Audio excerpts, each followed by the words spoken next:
coming back from lunch, go ahead and find your seats and let's get ready to have some more learning about wildfire.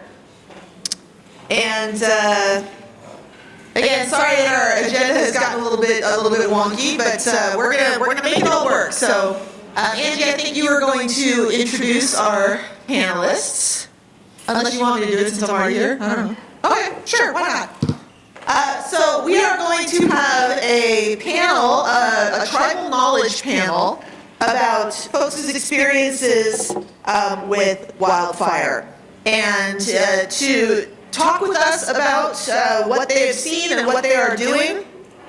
We are going to bring up to the front Emily Burgueño and Jamie Donatuto and Colleen Merrick, and then one of my staff, Richard Burney. So why don't the four of you go ahead and come and sit up here.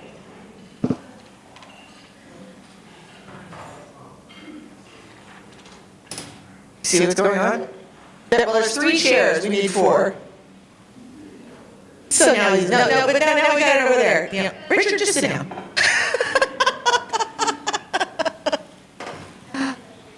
Okay.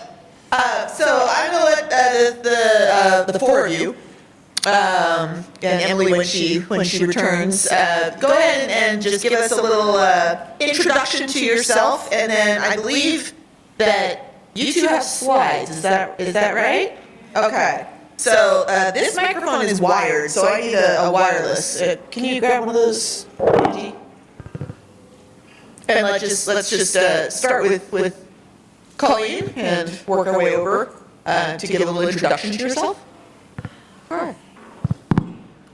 Hi. Hope lunch was great for everyone. Thanks for having us today. Again, my name is Colleen Merrick. Born and raised on Salish lands and waters in the Pacific Northwest, and now I live on Otna lands, interior, south central Alaska. I'm a climate change coordinator for our tribal health organization. We work with 6 compacted tribes and 2 additional tribes in our region, primarily focusing on food sovereignty, youth engagement, and emergency management. Really happy to be here. I could go on and on, but I'll wait. Okay. Good afternoon, everyone. Is everyone, have you all hit the sugar down after all the desserts? We're probably going to have people jump around at some point. So my name is Jamie Donatuto. I'm the Community Environmental Health Analyst for the Swinomish Tribe, which is located in the Salish Sea of Washington State. I've been there for 25 years, and I also work with the University of Washington. And I'm here today to present with Colleen on some wildfire work. Howdy, this is I'm Richard Burney, work with Shasta for the Poly Environmental Departments. I am the Fuels Management Superintendent, and we have a small crew that goes out and implements the wildfire reduction in and around the reservation. All right, I'm going to let the 2 of you take it away. You get the first presentation. You've got a clicker in front of you, Colleen. So you can speak from there, or you can speak from up here. I'll let you decide how you want to do it. Might be easier if we go over there. Oh, this will be fun. Okay.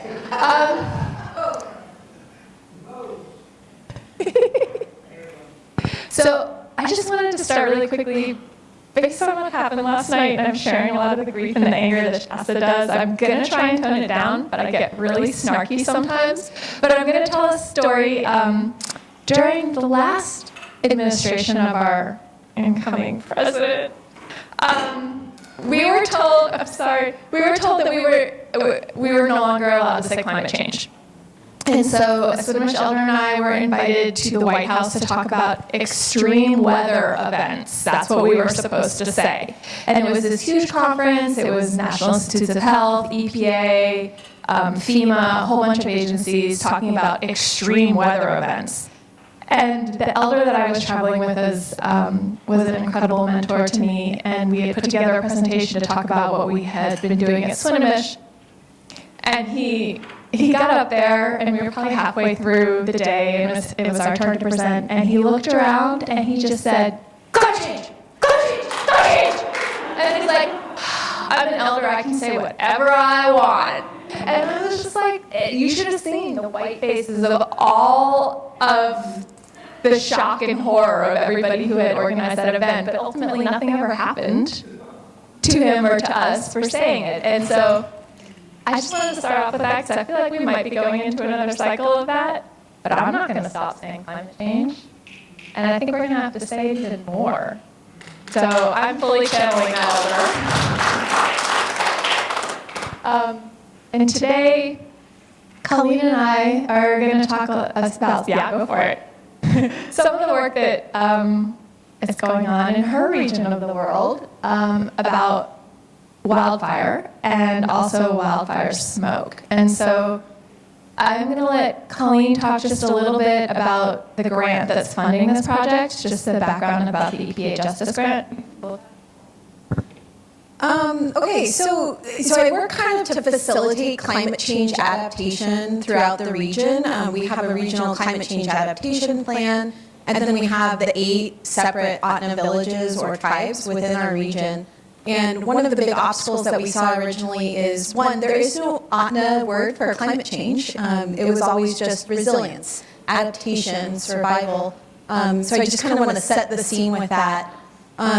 Not a ton of work was being done and not a lot of understanding in terms of what climate change was and what we could do about it. But I got into this work because I had a IGAP coordinator or environmental coordinator from Native Village of Gakona come to me and say, hey, we're really worried about air quality.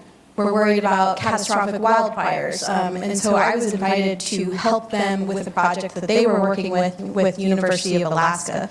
And I didn't really know what it was. I showed up to some meetings in Anchorage, and I had to go back and explain to my director, this is what I'm doing, and I think it's good for us, let me just figure it out. And the more and more we worked on it, the more we realized that there's this discrepancy between what colonial kind of version of what wildfire causes and then what the tribal communities are seeing as impacts of wildfire. And so when I got in there, we realized, and Jamie was present, we realized this is going to be a co-production of knowledge. It's not going to be Western, PhDs just leading us down this road and extracting knowledge. So I want to be really clear about that, and this has been a really great process for us.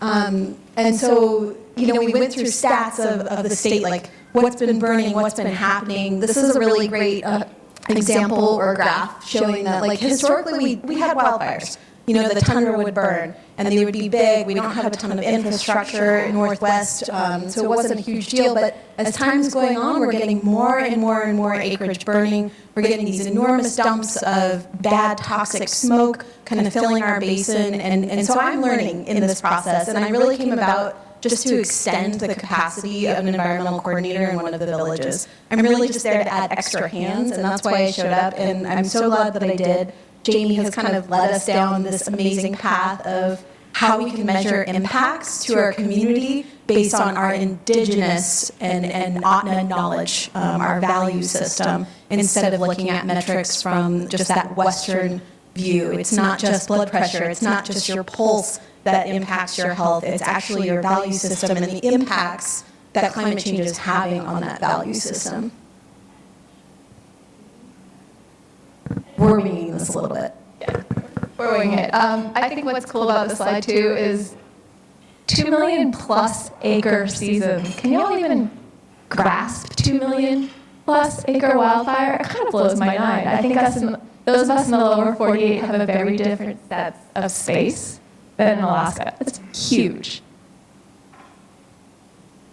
Oh, I really like this picture. Okay, so it says YIHIs. So IHI stands for Indigenous Health Indicators. And a long, long time ago, when I was young and dumber than I am now, I was working with a tribe, and they asked me to do a health impact assessment about toxics in traditional foods. And so I did a modified human health impact assessment, and I presented it to the council, and there was this super awkward silence. And I was like, I did something wrong. And then the chairman just looked at me and he's like, this is not how we define health. You can't just define health on physiological outcomes like cancer or non-cancer. You need to you need to bring in the culture, you need to bring in families and communities, it's not an individual thing, like you need to go back to the drawing board. And I was just really lucky at that young, naive point in my life because I had some elders that took me under their wing and they're like, all right, you're weird, we'll help you out. And I learned a lot about what Indigenous knowledge meant for the communities in the Coast Salish region of Washington State. And from that, this group of elders and I started creating Indigenous health indicators with other communities as well across North America. So essentially, what is it that are foundational beliefs in your community, and then how are they potentially impacted by contamination or climate change or a development project, and doing it in a way that people outside of the community and non-Indigenous folks could understand and also have to face and not just push to the side as another factor, but actually think about trying to do something about. Because if it doesn't fit within that very narrow range of what's promulgated in regulations, oftentimes they say they don't have to worry about it. So we tried to figure out a way where they did. And so this is essentially how we're bringing Indigenous health indicators to think about wildfire smoke in the values of the Ahtna people. Yeah, so again, it's like Jamie led us down this path of let's look at the impacts of climate change to our health. And at one point during the research group, we're sitting down in this like computer lab and we're looking at CDC and we're looking at NIH and all of these different values of how communities are measured, like what these metrics are. And we kind of looked around and we're like, but how do you look at these people and say that they're healthy or not because they have, this specific metric? It doesn't encompass the whole thing of how a community is looked at. And so that's why, using Jamie's guidance, we started looking at our own Indigenous health indicators. And I love these 3 photos because they show health. I don't know about you guys, but I see healthy people here. I see a healthy community. I see intergenerational knowledge sharing. I see traditional foods, not only catching your salmon, but processing it and preserving it. I see young people learning. And, like this lady here, this is Eva Burke. She's super important in the Alaska communities and food sovereignty work. And she says, I didn't touch a salmon until I was in my 30s. That's not healthy. That's not connected to my tradition, to my culture. Food is culture. Food is knowledge. Food is tradition. It's memory. It's emotion. There's so much to it. And so, again, this is just how we started looking at health within our communities.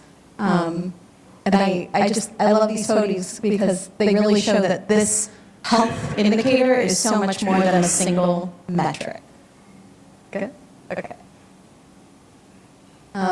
So I guess this is where we go. Jamie's leading us down this path. How are we going to figure out what are our Indigenous health indicators? How is it a pantry stocked full of food? Is it kids going off to college? Is it the money in your bank account? Well, we wound it back to the 70s where all of the Ahtna region got together and they said, these are our values. This is our moral guidance. This is how we determine if our community is in line or not. We have respect for the environment, respect for your food and where it came from and how to procure it, respect for your family and your elders, and then knowledge of your tradition, of your lands, knowledge of yourself is a really big part of this. Are you trustworthy? Are you caring? Do you share with community members? Are you in touch with your spirituality and your honesty? And so from that kind of Western perspective, this doesn't seem like a way that you can measure health. But flip your mind back to those photos, and those people were healthy. And so this is us quantifying that health based on what we're seeing. So again, these are our Ahtna values. And we took these on the road, so to speak. We went to health fairs in each of the villages, where we had dental and medical and all of these kind of Western, medicinal things going on. And then we were these one group over on the side, myself and 2 different environmental coordinators from the native village of Gakona. And we said, hey, how is your health impacted? Which one of these things most impacts your health? And we gave people a series of, circular little dot stickers, and they were able to go through this and they could say, this piece, if you're trustworthy, you are healthy. If you have respect for your land, you are healthy. And then we made sure we showed a good map, so that people can visualize, this is where you are, these are your lands, this is what we're talking about. And so this is kind of how we started developing our Indigenous health indicators. And so here's us at our environmental fair. We hosted on Earth Day, April 22nd, 2024, at our high school. And we had just people just flowing through the community. We stopped them at the booth. This is Derek standing by the red poster there, and he's sharing this kind of story with people. How are you measuring your health? And then the second part of that is, okay, so now you've measured your health, you've used your 5 dots, you've voted, you can double down if you think one thing is more important than another. And now, what happens if we have a huge wildfire? And the wildfire's coming in, and we're pointing at our map, and your berry patch is moved, or the calving ground for the caribou is being burned. Now, how is your health indicated, or how is your health impacted? What is changing the most? And so you can see here on my right, your left, what the results kind of looked like. And we gave different colors depending on if you were a youth, if you were an elder, if you were native, if you were non-native, and we were able to kind of extrapolate what different demographics we're looking at, what they were feeling made them healthy. And I think it's really fun because people were engaged, they recognized their values, they saw themselves, we made sure we had the clans identified, and it was a homey feeling to talk about health. It wasn't a scary diabetes and cancer. It was, this is us, this is who we are, this is what you recognize.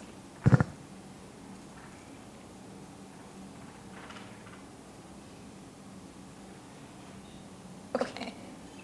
And so I think one of the big things is that if you're going to get momentum for climate change, you really need to identify with people, and people need to identify with you. They need to understand the words you're speaking, and they need to understand what you're trying to get out of this and how you're trying to help the community.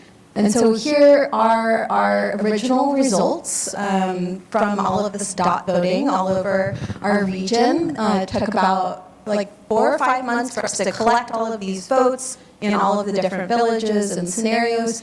And we see that, well, first of all, I would just say that we lumped knowledge of tradition, land, and yourself all together. We lumped respect for environment, food, family, and elders all together. And this is what it looks like. People are super moved by respect. It is a core value. If you are respecting the land, you will steward it, you will care for it. If you have knowledge of your traditions, you will be healthier. And so again, it's like data is suggesting that health is most impacted by your relationship to the land, that it's impacted by your relationship to food, your knowledge of yourself, and your relationship with your family. And I think, to me, it just speaks really loudly that it's easy for us to quantify what health looks like. I think the other important thing here to think about is that communities are interested because they're seeing their own values reflected, right? Each community has their own set of values. In all the communities I've worked, some have 4, some have 3, some have 7. They each use their own terminology, but people are really interested in sharing about what they care most about, but also becoming more involved. Like, we all know that 99% of the world does not wake up and the first thing they think about is climate change. No, they think about, second thing, 2 minutes, thank you. I was like, it's not the second thing they think about either. It's like, how do you get your kids to school? How do you feed them? Where's the roof going to be over your head? But when you bring it back to foundational values, then it really comes full circle, and people are also interested in the next piece, which is if you know that these are the most important, they're all important. That's the other thing, right? You're not asking people to say that one is more important than the other. You're essentially just saying, we know they're all important. They're all fundamental values, but knowing that there are limited time and resources, when there's a wildfire, which ones do you want the staff to focus on first? That's really what that question is, right? Where do you want the time and resources to go first, knowing they're all important? And here, it's telling you, it's okay, this one's good too, because I think these graphs are so cool. This one's the before, the values that they voted on, and the after. And again, this is just preliminary data. This is just the start. They're going to do a lot of work in these communities. But what they know now is what they need to focus on for thinking about adaptation strategies. So if these are the pieces that they need to focus on first, then this isn't just a, we need to write a climate change plan and use staff who've maybe been here for like 2 or 3 years, go and figure out what the community is going to need. Because the community probably won't even support it if they don't see their own values reflected in it. But if they see that there's an actual conversation going on where a community member feels comfortable coming in and being like, so, I voted, what are you doing with it? Then you have more of a conversation, but also priorities are seen and felt. I guess just the one thing that I would add is that we haven't shown all of these results. These are preliminary to the community yet. We just collected the data, and then on the 12th, we have our community dinners to really start discussing what we found. So just want to stress that this is not final. But what this is showing me is that we need to do everything in our power to protect the traditions, to protect the land, and that protecting salmon and hunting and calving grounds and traditional foods like this correlates to improved and sustained community health. And this is also just having this data in this format is a way that our community can show to the state, hey, you are overfishing our salmon are dying, look at our results. Our health is being impacted, because before they're looking at us like we're telling these anecdotal stories. And now we can say in Western science, in your language, no, we are being impacted. This is more than just, diabetes and cancer. This is our salmon is gone, our tradition is gone, our culture is being stressed. So this is just, it's supporting what we already knew, and it's speaking it in a language that maybe Western scientists can better understand. And then just looking forward, we really are curious to use these Indigenous health indicators to do maybe like a baseline study. How healthy are we? And then, our Chinook salmon just collapsed for the first time this year. Maybe we can go back through and we can actually quantify how we were affected by this. When our caribou is gone, we can say, like, this is how we are affected. This is what is happening to our health. It is deteriorating. So I'm pretty excited to finish out the project and be able to apply this kind of going forward. Anything on that? And I like this image, you guys. This is cold and hot years across Alaska. There's a really obvious trend of warming. Climate change does exist. We talked about earlier, we've got a 1.5 to 2 degrees Celsius that we're trying to keep the world average under. We don't want to rise. And in Alaska, we've already warmed to 4.5 degrees on average. So we've already surpassed that. And in the winters, we're warming 11.5 degrees Celsius on average. So this is not something that's going to happen in the future. It's happening right now, and it's happening on a pretty dramatic level. So just for our advocacy and our grant writing and everything, this has been a project that will really help us show the impacts of climate change on an easy-to-understand basis. So, Shanann.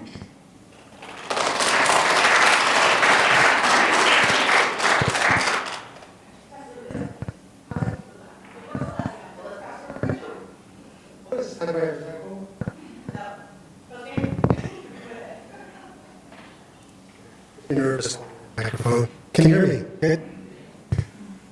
Steve? So my name is Richard Burney. I am the crew boss for the Poly Environmental Department's fuels management crew. And a lot of the stuff we're having in our earlier groups, I heard a lot of people saying, bringing up fuel breaks, reservation, protection, and stuff like that. And this program started in 2019, and there was two of us. One guy with a backpack pump, and another guy with a chainsaw. So it was pretty hard at the beginning.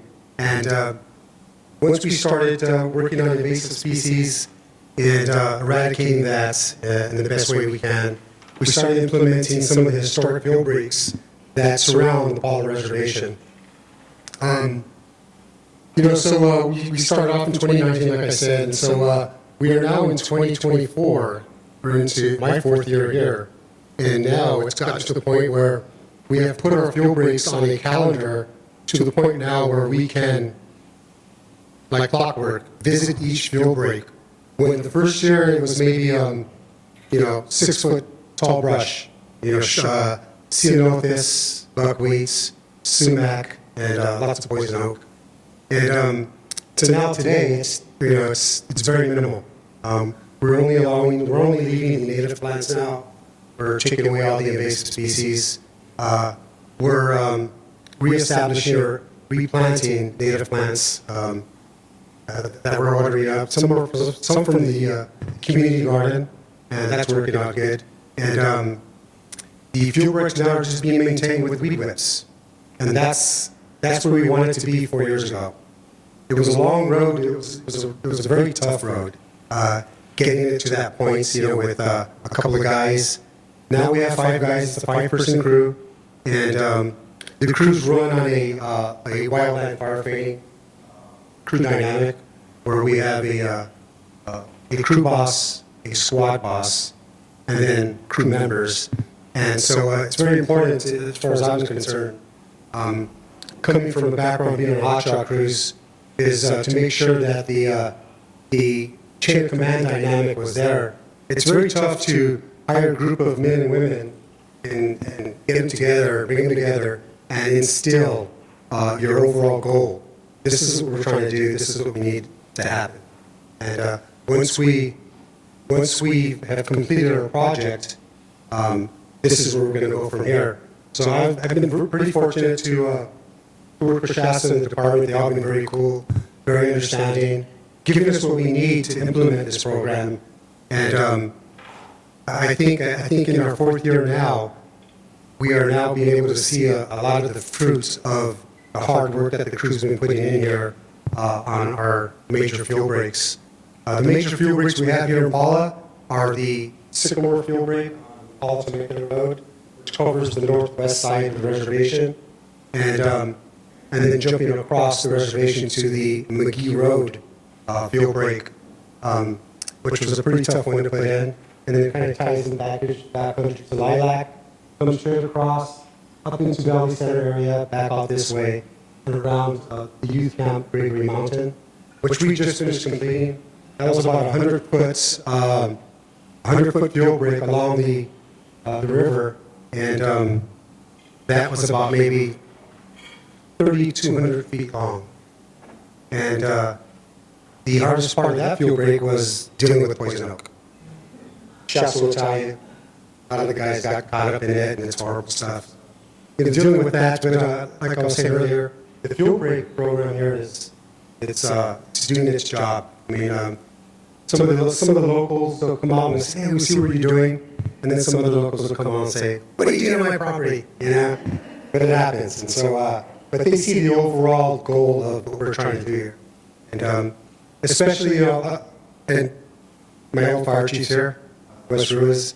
A lot of the insight and training that I got for this job was looking at him and being a part of his fuel crew up in La Jolla. And so I came into this program and got this job with the new, I was saying earlier, the whole brainwashing thing. Coming from a hotshot background, you want to burn everything. If there's a fire, just burn it off. It's a science, it works. But it's not good for the land. It's harsh.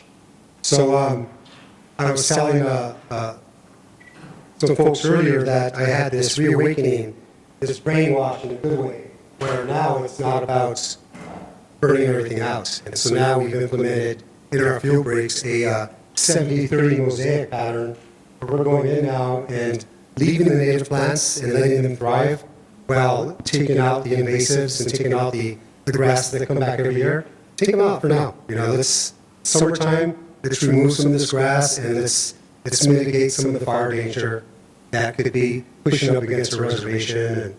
And so that was growth on my part. Here I stand now, understanding the big picture. So I think that's it, really, as far as our fuel breaks go and what we're trying to do here. Yes, ask me questions.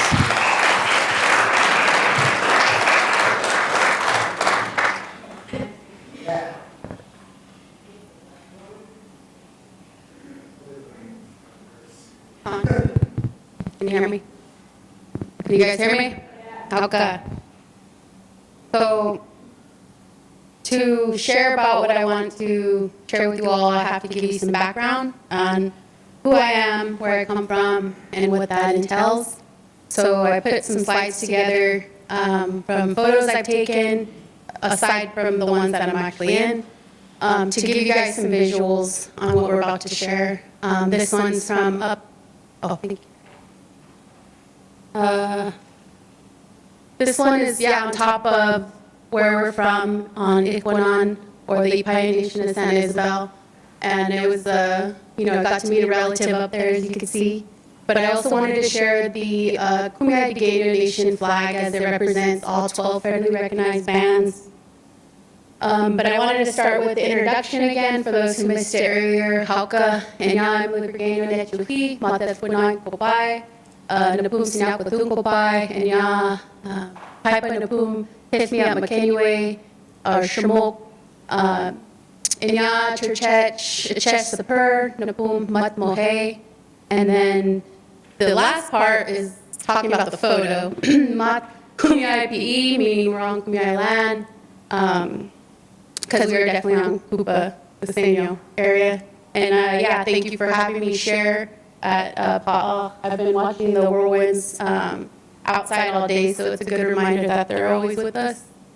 But wanting to share some ancestral homeland, our ancestral homelands are acknowledged within traditional waterways, not necessarily with the modern international borders or reservation systems.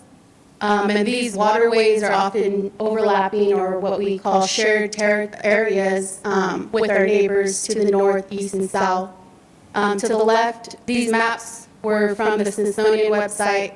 The one on the left is a representation of our ancestral homelands along the coast into the mountain and desert. And then now you can see on the right where the reservation systems now lay are all inland. Acknowledging the 12 federally recognized bands within the Kumeyaay Nation in San Diego County, as well as one unrecognized band. And then just some context. Within the Kumeyaay Nation, band is a term for the tribe and/or reservation. Each individual sovereign band's name reflects the history behind original villages and clans they directly descend from. Most band names are not in the traditional language, but some have changed over time to better reflect their people and not their given slave names. So for reference, Ipai is in our northern dialect, meaning the people.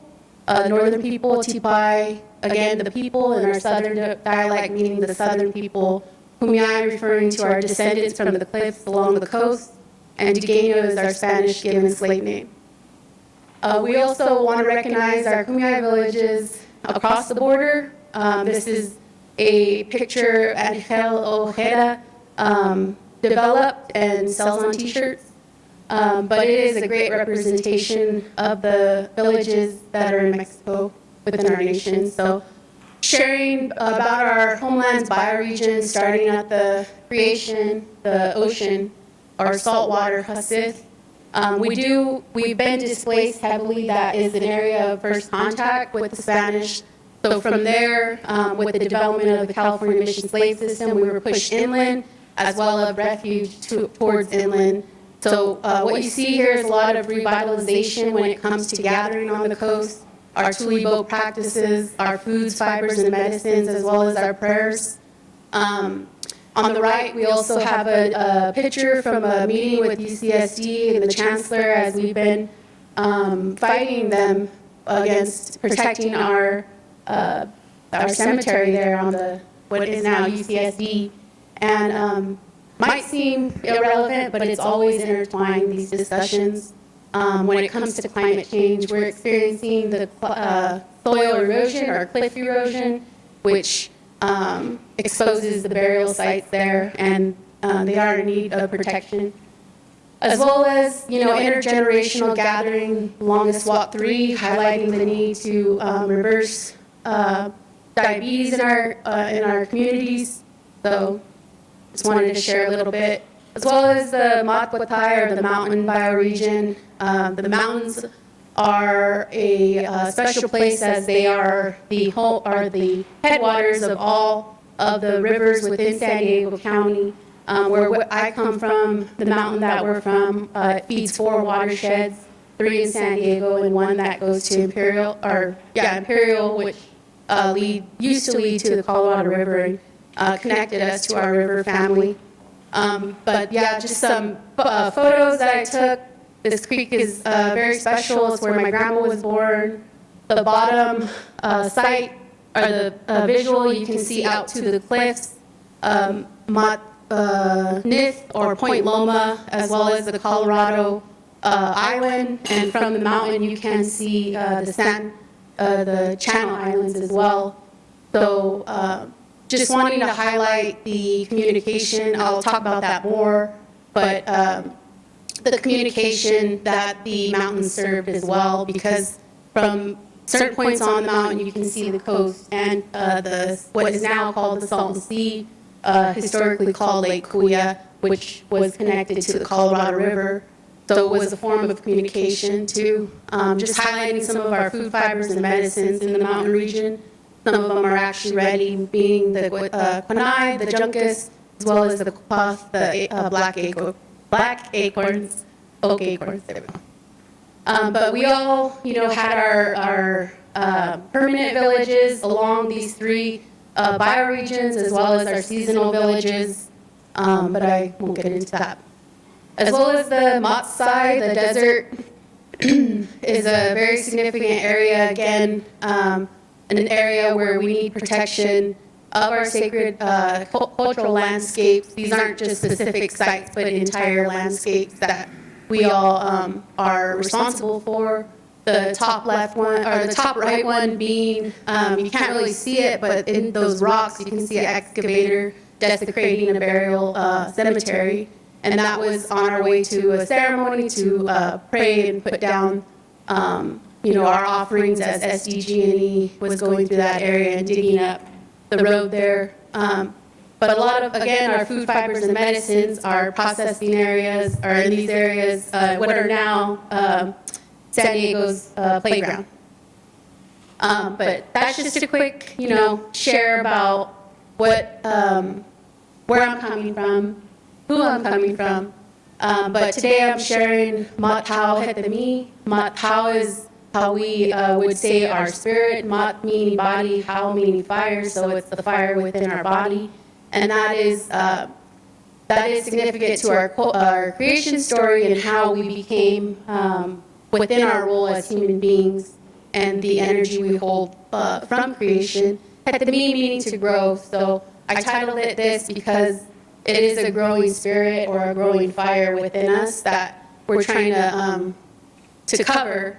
But what I wanted to share is my father, Dave Elliott, from the Manzanita Band of the Kumeyaay Nation. He's burning here in the middle photo, but I just wanted to share about the generational knowledge he's been able to steward and pass on to me that he gained from his father and he gained from his father and so on and so forth. Cultural burning has never left the Kumeyaay homelands. So to say we need to, bring it back is a false statement. It's never left. It's been in some of the families here. It just hasn't been, quite available to the broader nation.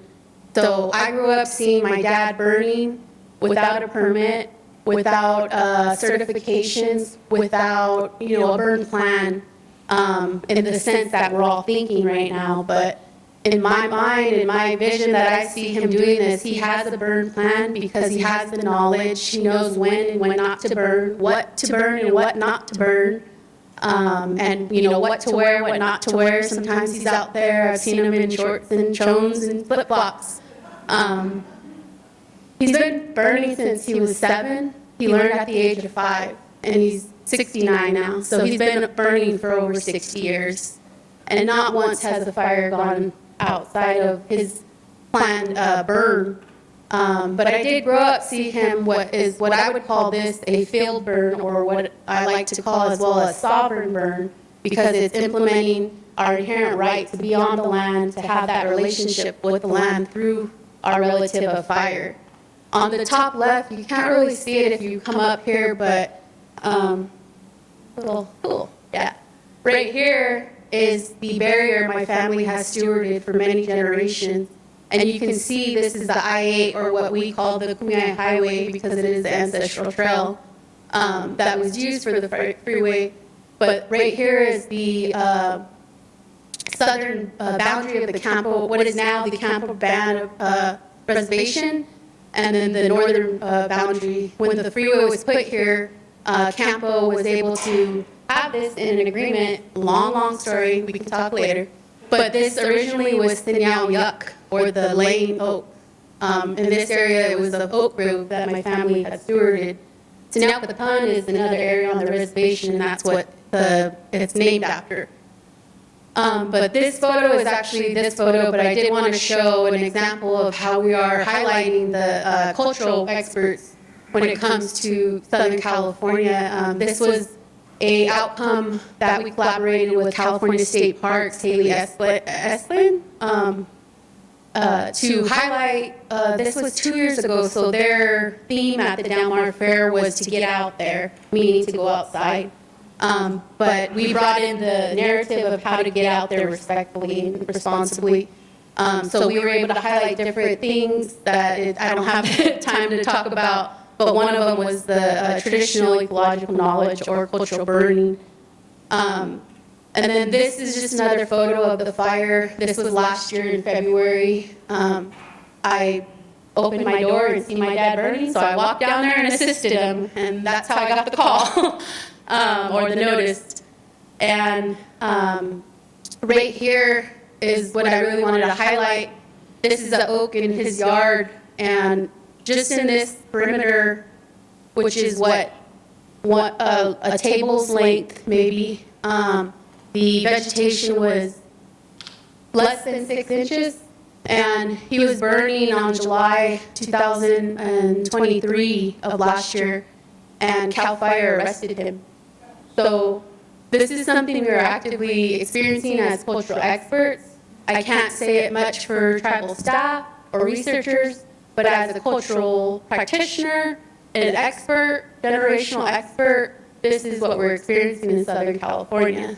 So appreciate the time to share this, because it is very controversial, it's very triggering for me, but it's needed, the conversation is needed.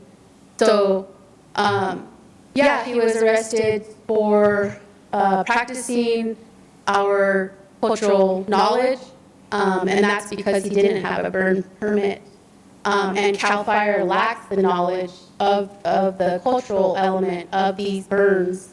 So to them, he's an arsonist, but to me, he's my father, who's just been doing what he's been doing since he was a child.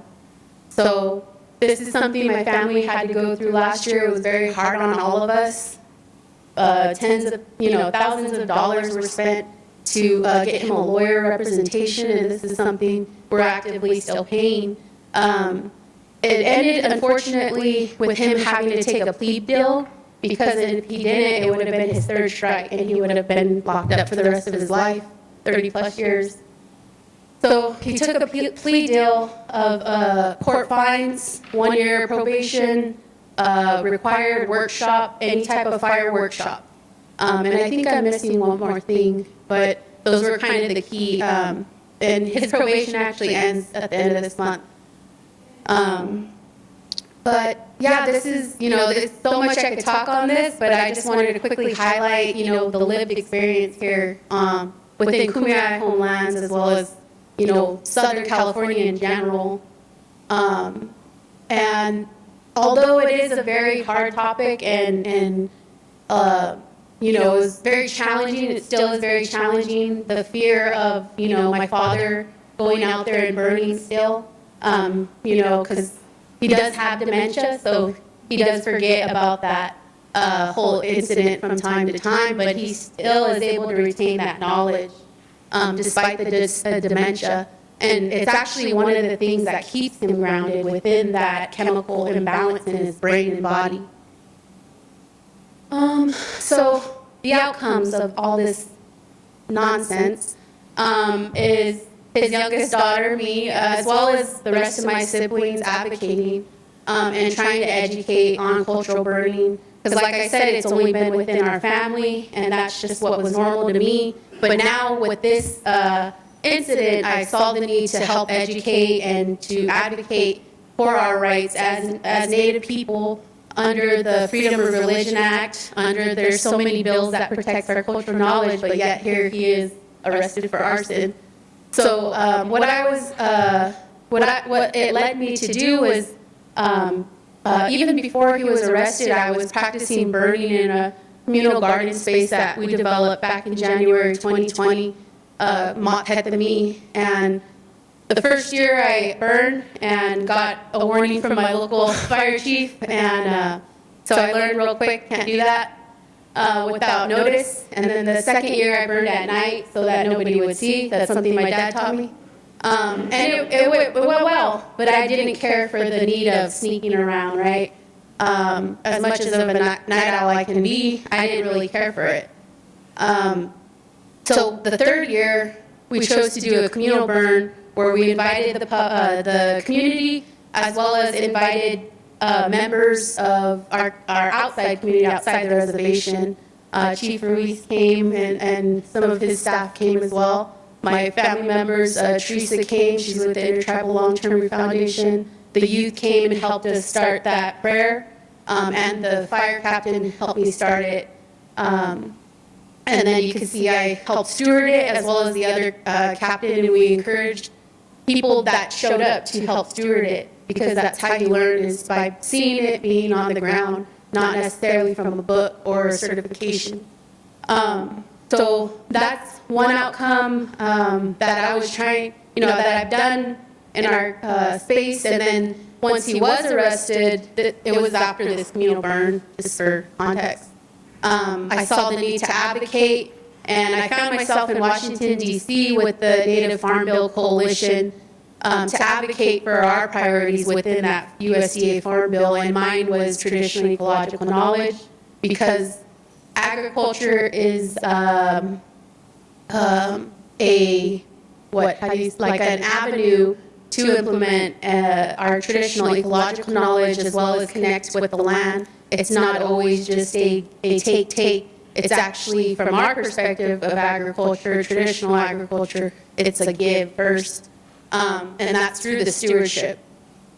So yeah, advocating at DC within intertribal nursery training, got to do some seed work with them. And then this burn within our space, we planted garlic the next year, the following year, excuse me. We planted it there, we planted it in raised beds, other areas, and this area was the largest garlic that came about, and it was almost as big as my fist. And this is regular garlic, this isn't elephant garlic. And then just highlighting, the work that we've done with the charcoal to purify, and then the ash for ceremonial reasons. And then, the food processing that requires the fire, cultural fire. That's a choke cherry patty, which comes from a tree that requires fire.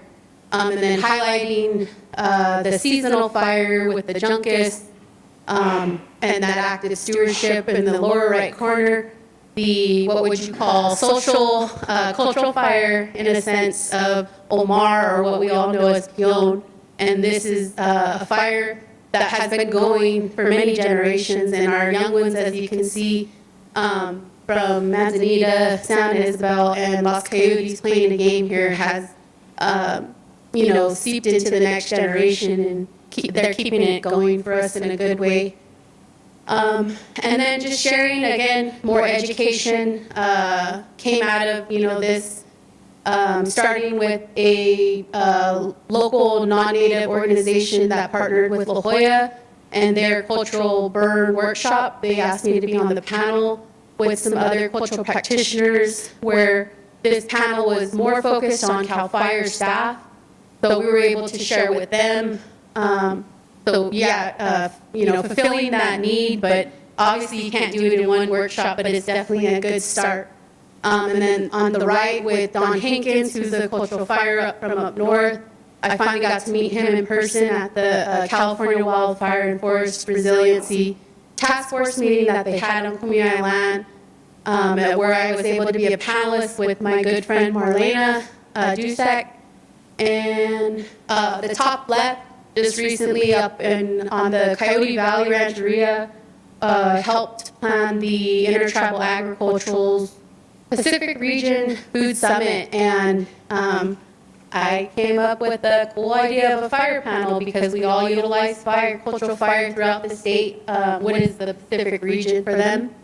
And so we had cultural practitioners from all across the state, with Lena Ortega being the main organizer there. And with that summit, I did a presentation on choke cherry patties, as well as Bridget sharing the use of cultural fire for making their unip. I think that's how you say it. Sorry, I don't speak their language. But from my understanding, it's like how Shawi or Wiwish is. It's their acorn. It's more of a soup for them, though. But it tastes exactly the same. And that was done. My friend Marlena is getting the fire rocks from the fire, dusting them off in the water, and cooking them in the basket that was made for this specific reason of cooking. One of my good friends and teacher, Ali Meters Knight, on the bottom, showing us the seed work that's needed within the cultural fires, pre and post fire. And then to the right and top of that is the intertribal fire that I was able to attend on Yokut's land, that was done with the Hybrid Indigenous Stewards Network organization with Tom, as well as California Open Lands with Ali and her team. And they did a cultural fire on a nursery, local nursery there. And it was, my first time being part of an intertribal cultural burn, so I wanted to highlight that. I've only done, family and community burns within where I'm from. And then to the right, middle right, is them raking the ash. It's not quite often that I've seen my dad do it. I'll see him do it here and there, but they were very, direct, like, you need to do this, so I wanted to highlight that. And then just the lower right was some of the offices we were able to lobby Diane, our senator, representatives, no need to name drop, of the USDA agency office. These are all areas where I've shared somewhat of what I'm sharing today with the state, federal leadership. And then the top right is, our family gathering from this past Kupihau or autumn with acorn season. And I did write notes because I wanted to make sure. But the whole point of the cultural burning is to promote, the self-determination within our inherent right as land stewards, the original people of these lands. I heard all these cool buzzwords like climate anxiety and whatnot. It's actually this that keeps us grounded and that has kept us grounded over the years of colonial invasion, which brought climate change or a different sense of climate change. For Kumeyaay, within our creation story, the climate has always been changing since we began under the water.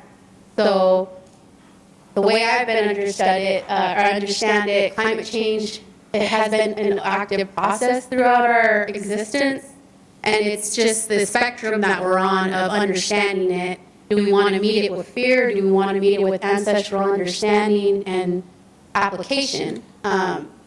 Because like I mentioned earlier when I was asking, I'm like, where's colonization within the impacts? Because that is the first, impact that we've seen, because we didn't create this. We had a relationship. There was a forced displacement, and we see the repercussions within our communities, intergenerational trauma, climate anxiety, all these things. That's because we're not grounded in this work that we're all responsible to continue in the next generation. So with that being said, I wanted to share about one of my favorite cultural burns, which is the Kumeyaay Revolt, when we burned down the mission. Remember the 4th and 5th of November. So I just want to shout out to my ancestors for always burning that good fire and, stoning a priest or two to death. But some takeaways I wanted to share was the importance of our cultural experts. Their knowledge and experience will shape how we adapt. whether it's our plans, our projects, or just our role within the community. They shouldn't, these cultural experts shouldn't have to adapt to the red tape, certifications, or requirements that we're doing within our work. We should always find a way to navigate to prioritize them. And then no non-tribal organization or project can depict how tribes adapt, and that's why we are required within this work. How many tribal citizens of California are in here today? Yeah, so that's something we can work on. And I'm not picking on anybody. That's something I always point out in these meetings is the lack of representation and expertise in the room, when that's why we're all here, right? For the representation and expertise. So I look forward to supporting, this group and getting more inclusion and equitable representation when it comes to the knowledge we're trying to share. And then, just working with tribes directly. This includes our leadership and our community members or our cultural experts. Leadership, often our elected leadership, can be navigated through political views, so it's important that we also include, alongside our elected officials, our community members who have always had the knowledge and the best interests of our people and the land.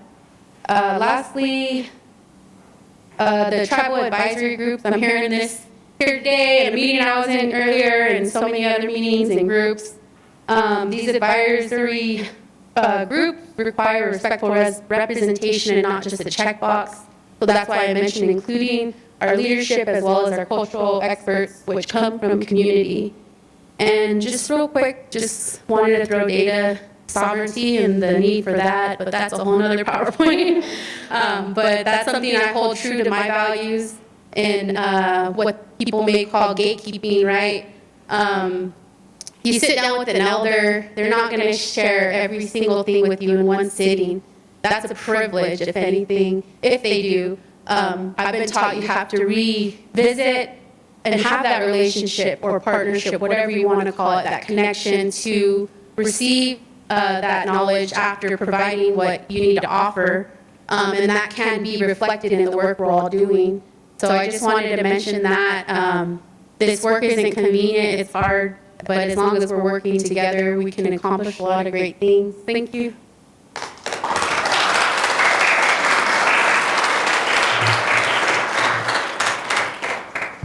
Thank you all so much. That was amazing. We have been moved into a very real way from planning into doing, and I can't thank you enough for your wisdom, sharing that with us, your lived experience, sometimes very personal. Thank you for sharing. We are honored to receive that knowledge, your subject matter expertise, and how you're using it to make it happen. Take matters into your own hands, sometimes in dangerous ways.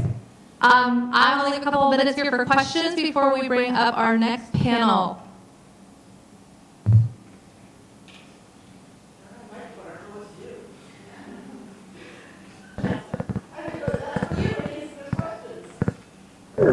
Anyone have questions for our esteemed folks?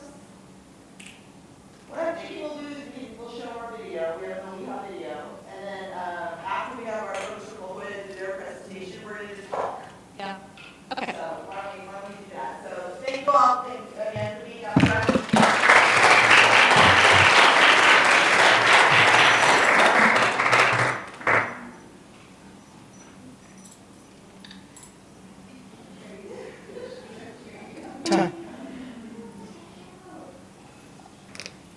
Hey, I'm Lori Montserrat. I no longer work for WEHA, but I did while we were doing the filming down in the Owens Valley, which is an area where it addresses really Emily's comment about the impacts of colonization. The Owens Valley, if you haven't been there, is where probably a lot of the water from here and for sure in LA comes from. They drained the whole Owens Lake to provide water for LA, and they're currently, LA Department of Water and Power currently has pipes into the groundwater of the Owens Valley and is continuing to drain that valley. So we were lucky enough to talk with Bishop Paiute and the Big Pine Paiute tribe of the Owens Valley to get give us their opinions on how climate change is impacting those two Owens Valley tribes.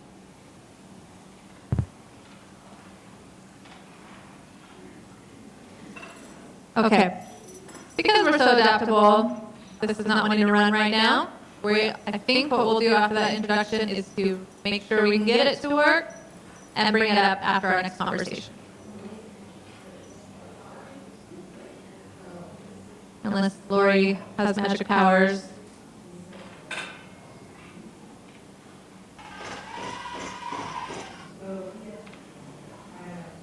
Okay. All right. Oh, goodness. Never mind. Yay, we're on track.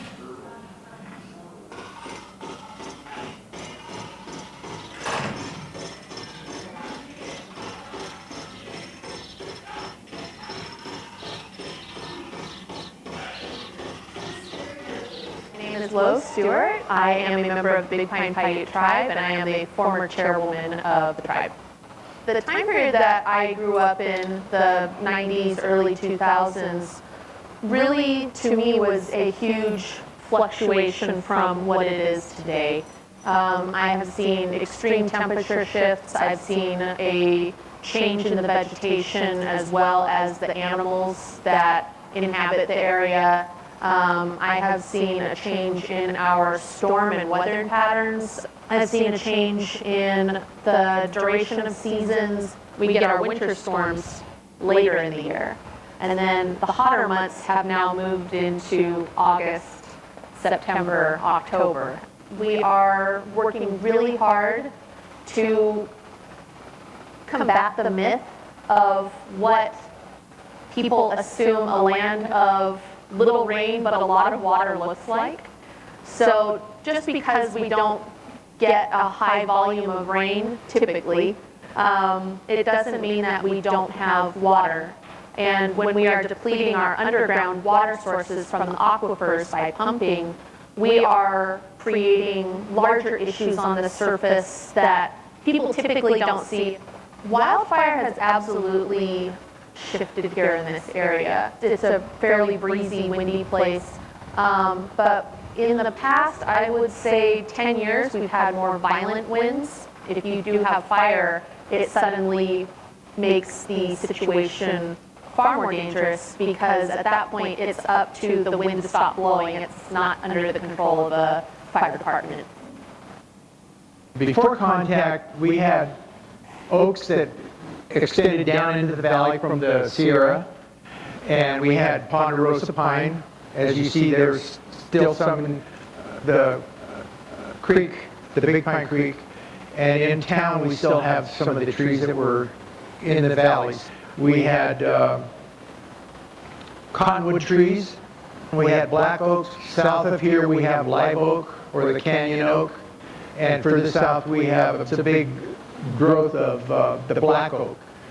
The people in here utilize not only the pinyon pines that grow in the Sierras and also in the Inos, but they were utilizing acorn.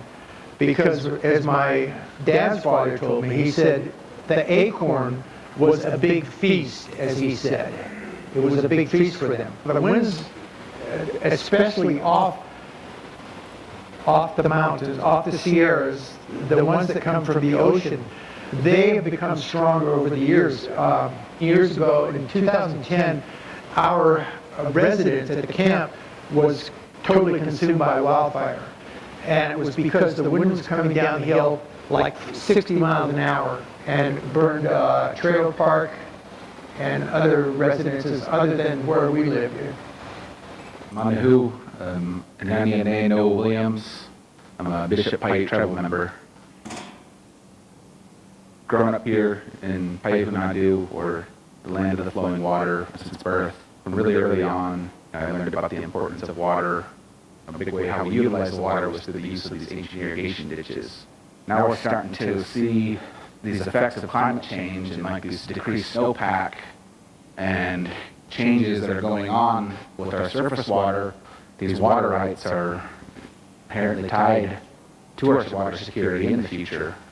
It's a fight for water, it's a fight for on behalf of Mother Earth. The wildland fire season for the Owens Valley really starts there in December. As this green lush plant life all dies off, once temperatures go to freezing, much of the growth in the plants will all go dormant. And then they become fuel. And from that time until the first green-ups in March, we have the potential to really burn quite a bit of country here. Climate change has a harder effect when people get involved. Again, going back to the more wells and less groundwater, with a drought on top of that, just takes the level of fire danger much higher in some years. But one of those aspects of climate change that has a bad effect on us is that the warmer and drier climate allows bark beetles and other insects to invade the timber forests. And we've seen them affect the west side timber forests and just devastate them. Some of the aerial photos, they show thousands and thousands of acres of dead lodgepole in that area, which creates a huge problem for wildland fire, creates a huge problem for the environment, for all the birds and the animals and things like that that dwell there, because we know we need fires. It's the time and the place. It seems like we have a lot of change with the wind, maybe in the last 10 or more years. It's been a different type of wind, a more calamity type.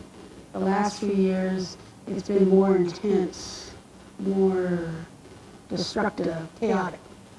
Pine gatherings have seemed smaller than we remember. The places they used to go are not as abundant as they were years ago. This year really got us hard. I mean, we broke records. We got like over 300% of snow water equivalent in the mountains. Now, we don't really know what's going to happen with this next season. You can see the climate changing, right, and how erratic it can be. It's just kind of been whiplashing us back and forth. We had 3 dry winters, the driest winters on record, and then we got hit really hard with one of the most record-breaking wet years.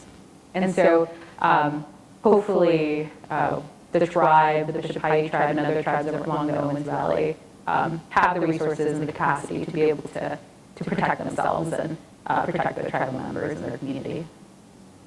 We have been doing some experimental plots over that way with some of the pepperweed to see. It's a little early to really tell if the burning is going to discourage it, or sometimes burning encourages plants. But the general consensus is with some of these wet areas that allowing some of that prescribed burning is a good thing. So we're trying to bring fire back into the landscape in here in this 24 acres that we have, and keep the general overall fuels down. We have seen impacts on vegetation reservation-wide on several different species, one of which is the elm tree, when they get this ailment they have, and I think that's exacerbated by drought. Global climate change is really a challenge. But the people here in Owens Valley, they face challenges. They faced extermination, they faced being taken out of the valley. They've gone through a lot. And they continue to keep going. Kids are very interested in the environment. My trust is in them. And I think really that is one thing I have to commend my tribe on, is that they really push for education. We have a lot of people out getting degrees and coming back. There really is a new thirst for knowledge here, especially about those plants and those medicines that we used to harvest, and finding a way to get back there. There's that drive from the younger generation. We see them getting more involved because of the leadership to guide them into learning about tribal government, being proud of who they are, identifying themselves to live that life of who they are. They're contributing and preserving a cultural means and way of life that has gone on for generations, and they're part of that.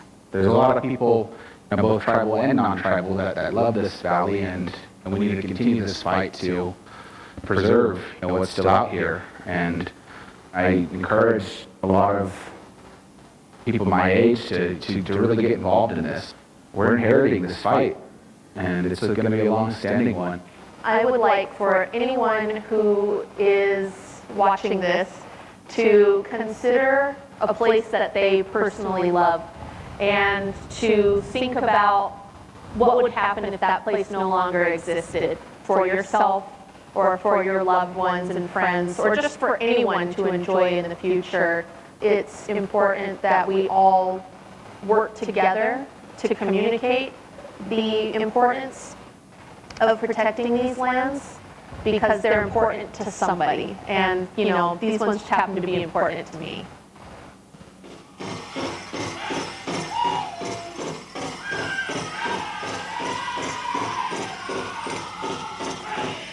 All right.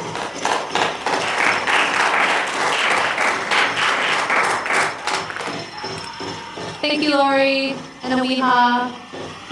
Really appreciate that perspective as well. So we are going to continue on the wildfire conversation and cultural burning conversation, and are so pleased to welcome up our next guest speakers who were so generous to welcome us to their lands originally, and we're sorry we are not there, but we're also really grateful for how smart you are to tell us maybe not to come today.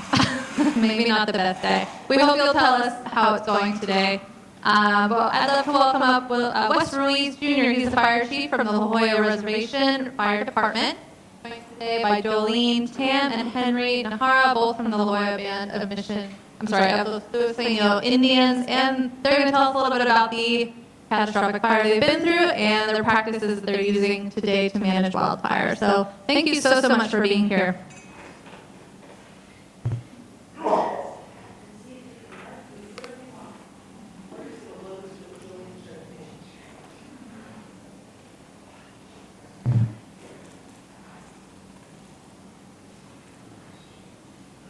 Is this thing working?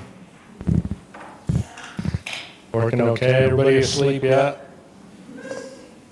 Almost? I'll get you there. Huh?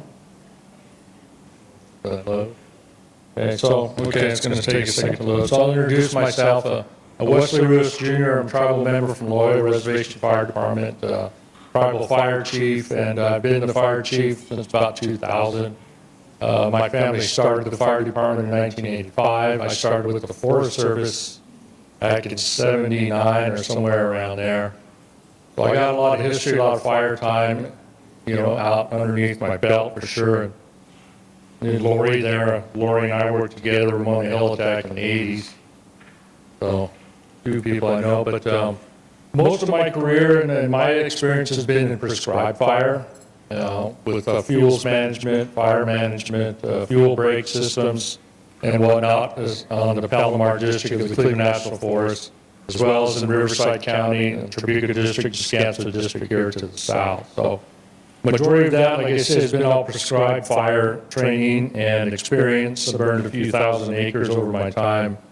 And then I retired from the Forest Service 2015, and then I started working for the La Jolla tribe full-time since then. And then because of my knowledge and then the fire that like Emily talks about, it's still there within us. It was taken away or they kept us from using it, of course, but it was never fully taken away. It's still within us there. So I started to turn towards the cultural stuff. We need to bring fire back to the land, the good fire that we talk about. And, because the land needs it. Mother Earth needs that fire just as much as anything else. And, the wildland fires, of course, they're destructive because they're in totally different conditions and weather conditions and different time of the year. But however, our people did burn different times of the year, even in the summer, but small scale, right? It was controlled. And that's what it comes down to is, Yeah, controlling, so, and that's what we're getting into, so we want to bring that back, you know, to the land for, we've been working with some of the other tribes, Cahuilla with the juncus grass, basket weavers, stuff like that, some of the other stuff that's around, plants and all that, and what we're gonna hit on here too is with our oak trees, the acorns, so that's what we've been working on because we have a bug that's killing our trees, so we're having to get rid of those trees, cut them down, and we're trying to save them, and some of it takes fire to do that, so.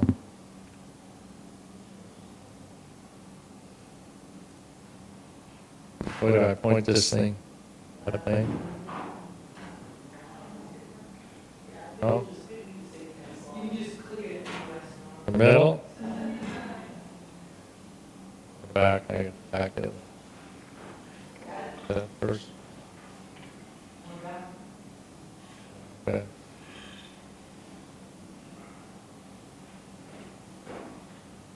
Here.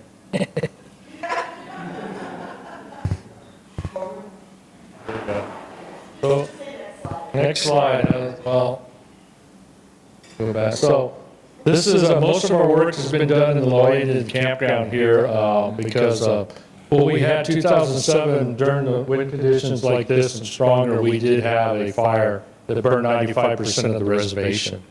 And the 5% that did not burn is where the G-saw, or the gold spot oak borer beetle that Jolene will talk about later, is that. So this is some pictures of the trees. These were, you know, these are probably 20, 30-year-old trees, and some of them older. We've got stuff that was over 100 years or more, and little tiny beetles killing them. Next slide. So ongoing oak mortality, you know, same thing on Palomar Mountain here. So they have the black oak. So the other acorn we use as well, or the most, up on Palomar, the higher elevations. So the beetle is up there as well. And we've been working with state parks to do help with them too, Forest Service. They help, you know, do the same there too as far as burning goes.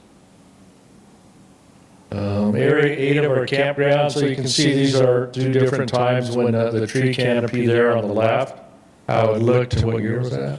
2017, and then how it looks now, how thin it is. And the majority of the trees that have died, and we had to take them out, because it is in our campground, so the trees become a hazard to our campers as well. And then the fuel loading or you know, loading for fire. Some of the stuff we've created too with the fuel break stuff is, you know, shaded fuel breaks. So there's some oaks there as well on the west side of the reservation where we don't really have the bug quite as much. So we have created some fuel breaks. So after the 2007 fire went through, then we had new growth, right? Young growth of heavy fuels will start back. So we needed to get in there and take advantage of that younger brush, which is easier to manage, get in there and start working it and keeping it small. And so we used, got it with NRCS funding, and we started working that stuff, and that's when Bernie started working for us as well too. But, you know, so I taught him everything he knows, and he didn't tell you though that I terminated him. You know, he left that part out, but Shasta, no, he did pretty good. So again, with the current tribal collaboration stuff, so this is one of our collaborative meetings. We had our gatherings. We teach the basic wildland fire training, and within that, we've included a cultural aspect to that because of the fire. Not just because it's all wildland training, yes, but wildland fires uncover stuff out there once it burns. Okay. So we needed to put that in there, as well as what fire itself does to the land, for the land, and how it's helpful. So we started doing that with that training because it wasn't in there before. And then this is just one of the days, the field trip days we took out to Cuyamaca State Park, Kumeyaay Land out there, and then the group we had, it had snowed a little bit, as you can see, the night before, so it was a nice day, a little cool, but we got a lot out of it with the group we had and the folks and all the sharing of information. Biomass removal there in La Jolla too, so yeah, like I said, we cut down the trees, we got to do something with them, right? So we were doing, before Jolene showed up, I was just getting ready to hazard trees, cutting it up, turning it into firewood. And then we were moving the firewood around the reservation. Well, guess what else we were moving? the bug, which I didn't know. I knew something was killing it, but that was it. Then the trombone trees we were chipping or piling and burning. The bigger parts, of course, we were splitting, cutting for wood, firewood, and then we were moving around. Pile burning, so this is one of the areas that on our fuel break that we were going to visit today, but because of the winds, we didn't get there. So this is on the south end of it where we did not get to burn, but we did burn some piles there around the yucca plants there. So, and what we found out, the site prep by fuel screw brush was cut and piled and burning. We discovered smoke was used to prep yucca leaves for gathering because there were no bugs. So Emily and Jolene went out one day and they were pulling the blossoms off and all that. And we found that there was, usually these are filled with bugs, so you got to wash them, rinse them numerous times to get those out. But I think because we had smoked it, we smoked and got the bugs away. So it's the natural fumigation, if you will, right? And that's what it does too, as well as with the trees. That's what we want to do. We want to fumigate them trees with the smoke, well, and heat treat them. Training and implementation, of course, again. So we kind of do things as everybody else does out there in the world. It's not like when Emily spoke how people just show up in whatever you're dressed in, or however little dress is. So when you're dealing with more fire than that, then you kind of have to have some sort of protection from the elements and or the heat stuff. So, we go through all that stuff too with everything we have there, the PPE, the prevention stuff, refueling, all that. So you can see some of the equipment that we've got there with the fuel screw. Grants from Climate Science Alliance and the San Diego Resource Conservation District and California, what's DOC? Department of Conservation. Too many acronyms. Funding was used, so funding from a lot of outside sources, which is good because it always takes money. We tried to plant some money trees, they just didn't happen. So we're begging now. Cultural burning, so historically used as land management tool, right? That was our landscaping back in the day, way back in the day. It was just natural. It was something you did because we didn't have to get up and go to work and travel for an hour and a half, right, and work in the city. No, your work was around where you live. You took care of the plants, and by doing that, you took care of Mother Earth, and then you had your animals around too for when you hunted. So, that's how it used to be, that simple. Reduces insect damage and activity before and during harvest, optimal harvesting directly through cultural practices. Ash and smoke were historically used to kill insects. And the same with the ashes, when we did burn, some of the stuff we actually used that ash for our planting material. When we plant our acorns and we're growing our own trees as well. So we take as much of that tree as we can and turn it into something. And we found out, hey, some of this oak is pretty straight. What can we do with it? But now we have a mill, we have a laser engraver, we got tools, so we're saving, or we started milling some of that oak wood. So we can use it. We're taking as much of that tree as possible and turning it into something than just burning it or throwing it away. So, of course, it takes prep for this burning. Like I said, the one we did was more of a prescribed fire, yes, but at the same time, it was still a cultural burn for the trees. So the understory burn will be implemented to heal the land, and reduced fuels followed up with restoration of elderberry and blue dicks to replace chaparral and ceanothus. So you can see here, the crew went in there a year and a half and cut all the brush that was in there, lop and scatter, as we call it, get it down on the ground, let it dry out for a while. And then this is Area 6. So this is the area we would have visited right here today. This is what it looked like a year ago or so. And it still had the grass component on it. Prep work again, so you can lop and scatter. So you can see the dead in there on the ground, and that's what we cut the year before. And, and then you have the new growth from this year come up. Next.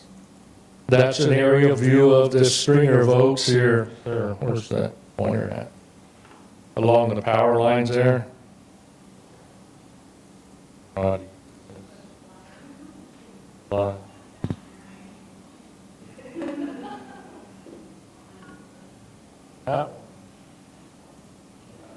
Yeah, so this area here we prepped under this oak, the stringer of oak trees there.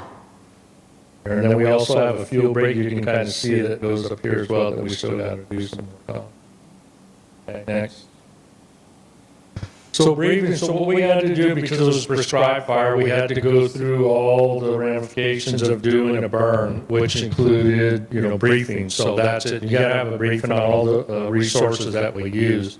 So you had to bring everybody in the morning, had to put together an incident action plan with weather forecast, safety information, all that. So we did the government way, that I've done for years with Forest Service. So we had to go through that because we're still not out, like Emily says, we're still not out of the woods yet to be able to just go out there and burn without somebody else coming in and getting involved. So for now, we're following the rules to a certain extent as much as we have to, but we're trying to change that. So you have your objectives of the day, your safety information, communications, and the plan itself and how we're going to burn it. Next. Test burn, so I use the yucca stick, because normally you got to burn, we have drip torches that are mixed with diesel and gasoline. So that we light that on fire and we're dumping that on the ground. So I don't try to get away from that as much as possible. So I just use my Bic lighter to get the tip of the dry yucca stalk on fire, and then we set fire to the drier stuff here. We started in the upper edge, upper slope of the burn, and then we backfire through it. So and that was burn day, what was that, May 31st here. We had plenty of folks, so you start at the top of the slope there as we did. That's the picture before we started running that corner, and then we took fire down the hand line here down to the road. So we stripped fire and let it back a ways. It took a while to back down the slope in the morning, then it just backed under the trees, and you just keep stripping it across this way and down the slope. Totally opposite of what a wildfire. So it's under controlled conditions. Your hand lines are already in, your hose lays are already in, your people are already there.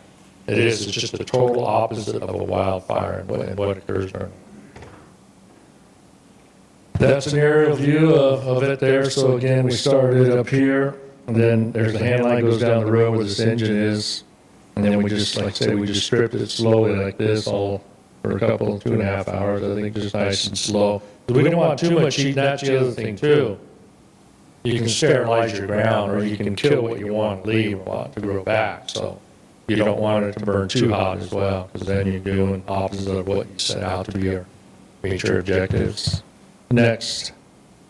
That's the hand line here came down, so you can see how thick it was on the left. A lot of scrub oak and in there, and then a steep slope. Then you can see how it consumed what was on the ground from the earlier pictures, and all the white ash in there. That's just the accumulation of how much material was on the ground. Next.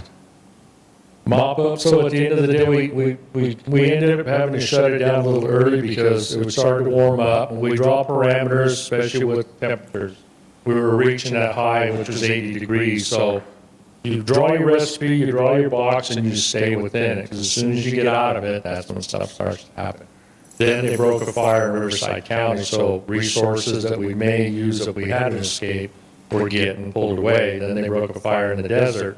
Same thing there, so that's the little red flag, like, hey guys, stop. So we shut it off, stopped, let it burn out for a couple hours, and then we got in there and started mopping it up, and that's what we call it. When we put it to bed, put the water to it, stir it, put it out, and call it mopping. So that's the western hand line there. We ended up having to put a hand line in just to stop the spread for the day. So intertribal, interagency, so Hoya, Paula, Palmer, Rincon. Yeah, I know. So we had state parks, we had some of the other tribal departments, Cal Fire. Everybody that likes, because one thing you get out of prescribed fire as well too is training. So to become burn bosses, burn practitioners, all that stuff, you have to have fires to do that, right? So there's training, and I guess you could call it the same thing too with what Emily learned. You could call it training, but it's just handed down. It's just passed on. So here we call it training, but in order to become burn bosses, now that's what we have to do.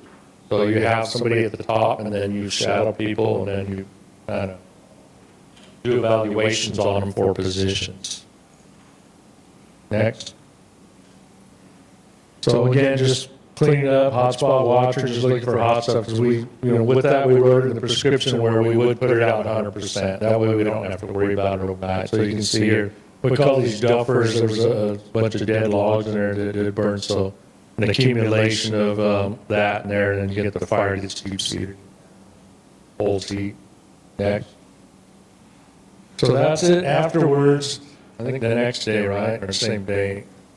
Yeah, so that you can see the black fire burn, so you can see the oak trees that we did treat. A lot of these, they did take a lot of heat, so it did singe all the leaves on the scrub oak trees here. And but they're growing back. Next. So you can see there, see there's a little scorch there. And this was 5 months after, right? So today. So you can go back. Yeah, so you can see even the black, the ash is kind of covered now too, but you can see most of the dead leaves are falling off now. There's new growth up and underneath there. The deer have been in there. Well, the deer like that too because the ash, they like to roll in that ash, keep the ticks off. There was a turkey around there before we burned, so it may have been nesting in there. It was good at lunch. No. Yeah. Next.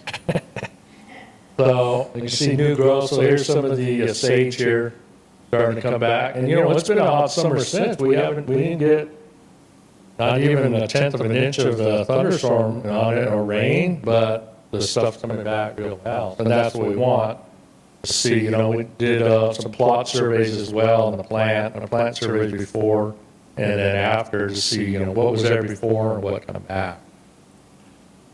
Next. Action items. So, find fire protection agency that manages your land. Of course, you got to work with the outside agency for the most part for now. Meet with DPA and discuss your project. So DPA is direct protection area, which for most of the reservations in California, CAL FIRE has the direct protection for wildlife. So to a certain extent, they have to be involved. And no, we don't have to have a permit from them to burn. Determine legal requirements in your area. Again, same thing to complete required training, meet with your neighbors, determine resource needs, determine timelines for burning readiness.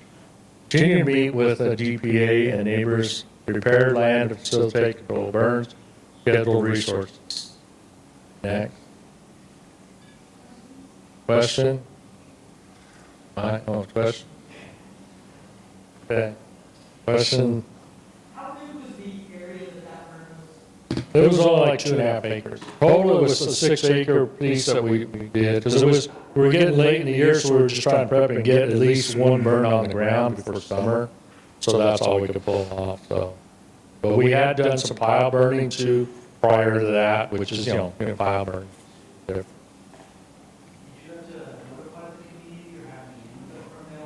Yeah, in fact, we invited the community members out because that's, to let the people, because again, they see the fires, you see what happened up north the last 3 years, how devastating they were. And then we had our own fire, so you have to educate them and say, this is good fire. It's under our terms, under totally different conditions. And so we did invite the tribal members out. And we do notifications as much as possible, get it out to the people. We put signage up on the highway so people that are traveling through know it's a controlled burn. It's not. Wildfire, and then we make notifications to all the agencies so they know as well when we're burning, when we're not. You noticed in the slide you showed earlier, I was in on the upper right-hand corner of that bird, you kind of tied it into the field break. Yeah. Any plans for the field break? Yeah, we're looking at that next too, because that's under the NRCS. All the way from there, where we started to the east, to Area 7, we still got to look at that. And that was in part of our project as well. And then they're prepping, what's the acreage on the Oak Grove? 25 acres in the Oak Grove on the Shuttle Road, the truck trail. Yeah, they've done a bunch of prep understory for that. So we're probably, there's, I don't know how many trees, oak trees are in there, but I think only maybe a third of them have died so far, but the beetle's in there. So we're behind, we know we're behind the times, but we got to do something, and we're working towards that now. In fact, we're having a meeting with a bunch of agency folks next week on the corridor from La Jolla to Henshaw, where the flood came through. Because nothing's being done there. That's the other thing is, we're doing our part on a small scale, but on a larger scale where this came from over the last 20 years, nothing's being done for the most part. So we got that conversation started last year, and now we're finally starting, to see what we can do. Because there's a heavy fuel load, for fire in there, and then also just the trees, to the point where along the highway, the trees are falling on the highway, so it's a hazard. And just some of the residents, but there's. Is there any concern air quality issues? Yeah, see, that's what we still have to do now too. We have to have a permit for that, so we have to notify, we have to do it on a burn day. Because again, smoke, and smoke is good for what we want it to, the smoke, the trees went out, but it affects people's health. So you want to burn on a day where you have a little bit of wind, a little bit of movement, so, because you want to get that smoke dispersed as fast as possible so it doesn't bother. Can you talk a little bit about the NRCS funding? Like, was it soil health or how did you use that? What were the?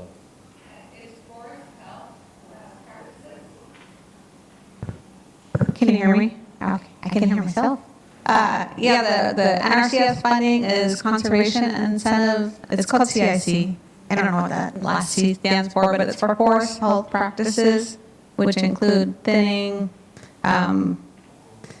pruning, reducing the ladder fuels, and that's just to conserve the soil in the event of a wildfire. And that's how it kind of ties into the soil conservation. But from the application process to the implementation of NRCS funded grants, think about 2 years. And then another year to get the green light, and then another year or two to get it done. So long-term funding. Yeah, but it's there, and they have a lot of different things you can do with it. Anybody else? Oh, we'll get into that in a little bit more detail. So. Emily?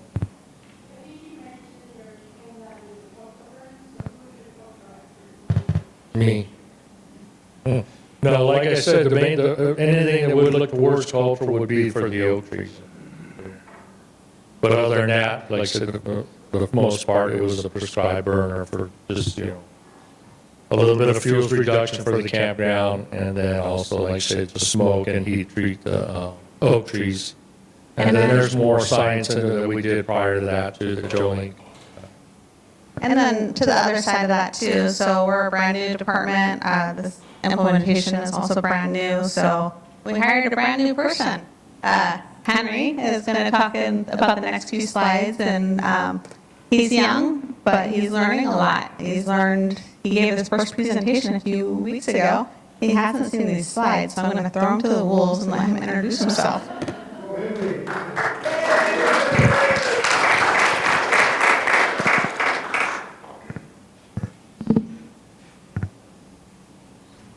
Hello everyone, introduce myself this morning, talk to some of you guys in the groups as well. I am the culture coordinator for the La Jolla Band of Standing Indians. I'm a tribal member there.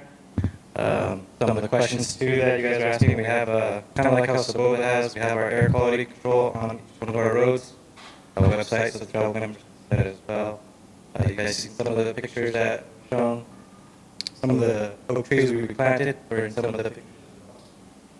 That was so cultural integration and outreach. We're going to identify community cultural values and concerns for our projects. We expand cultural resources available to the community and from the community. Ensure cultural resources are managed within our projects. So, saying cultural guidelines. And we integrate traditional knowledge in all of the activities that we do within our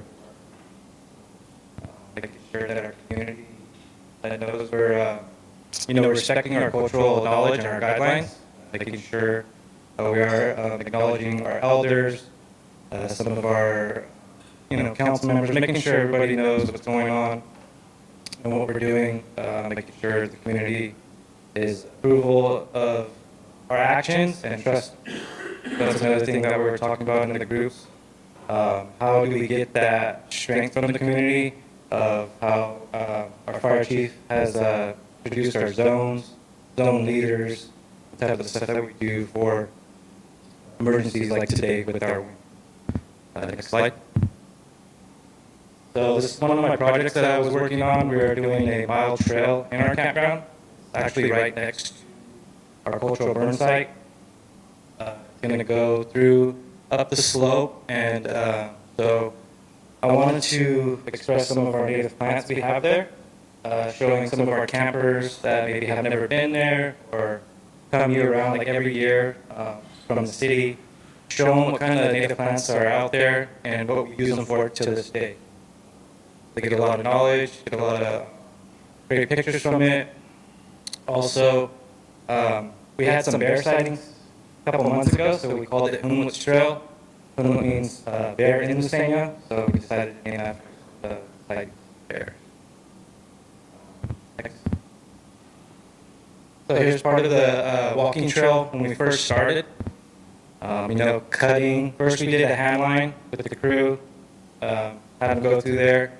But before that, I want to say I went to our TIPO, making sure that we weren't around any sacred sites or any known sites, making sure that our elders knew what was going on, where it's going to be at, and then getting that approval and trust us with our process. And then also having monitors on site, making sure anything gets collected or any data, that if there's any findings or anything like that. Next. Some outreach signage. So we wanted to put some signage out to give knowledge out of what some of the campers were looking at while they were staying there. So we did one in Spanish. We have a lot of people that speak Spanish language that maybe not be able to read in English, share the knowledge, just making sure that they know what's going on there, why it looked like that.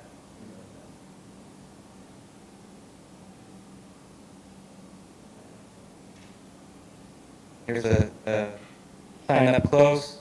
We have a lot of our sponsors from La Jolla to our Natural Resource, NRCS, Fire Department, SDSU, Riverside, Climate Science Alliance, Resource Conservation District, that are have been great to work with. Billing said they just hired me, they gave me the shot, and I've been showing them that I can do this and trying to gain as much knowledge as I can, taking the knowledge from anybody that I can. I don't want to shun anybody out or don't think what they have to say is important.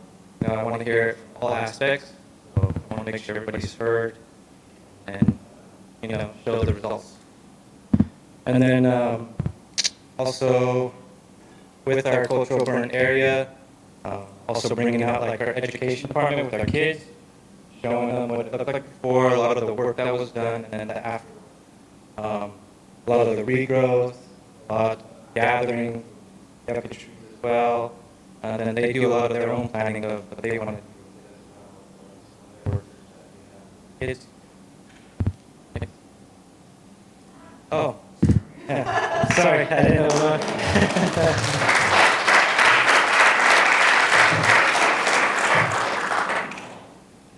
Thank you. It is. They're like 5 feet wide. They're really tiny. How many minutes do I have? I can go really fast. 10? Okay, all right. I can do that. First, I go over. All right. So, gold-spotted oak borer is the little beetle that's causing everybody to cry around here. And because he causes us to cry, we call him G-Sob. Golly gee. I reuse these slides, so next slide, please. Oh yeah, here's the G-Sob part. Agralis auriculatus, nobody likes to say that, but I have to write it over and over again. So, but for here, I will say G-Sob from here on out. G-Sob likely arrived in San Diego County in the mid-1990s. It was likely hidden within a piece of firewood that came from southeastern Arizona mountains.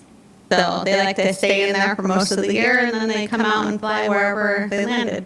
In 2004, East County residents around Descanso, they noticed the oaks were dying, and they called it oak broke. Nobody knew why for 4 years until they determined it was the bug that was primarily killing the trees. Next slide, please. So GSOB is a phloem feeding buprestid beetle. That means it primarily feeds on the phloem of the tree. The phloem has all the nutrients, the sugars that get made in the leaves. Sorry. The phloem is the juice of the tree. It's kind of like the blood, but it's not blood because it's not a mammal. Let's see. And I'm going to school. It's about the size of a wild grain of rice. It's got 6 gold spots on its elytra. Some other beetles kind of look alike. They're a little bit wider. They may have oblong spots, but GSOB is a very slender beetle, kind of bullet-shaped with 6 gold spots on the wings. I've never seen an adult in the wild unless we just cut a tree down. So they're very elusive. Most of the time, they look like little bits of spaghetti that you'll see in the following slides. GSOB has to reproduce within an oak tree.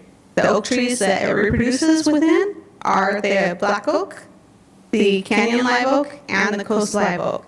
So those are most of the trees that are dying around here. Currently, GSOB is in Southern California, almost all of it. It's been found up in Ventura County. So this whole area in the red circle is the zone of infestation.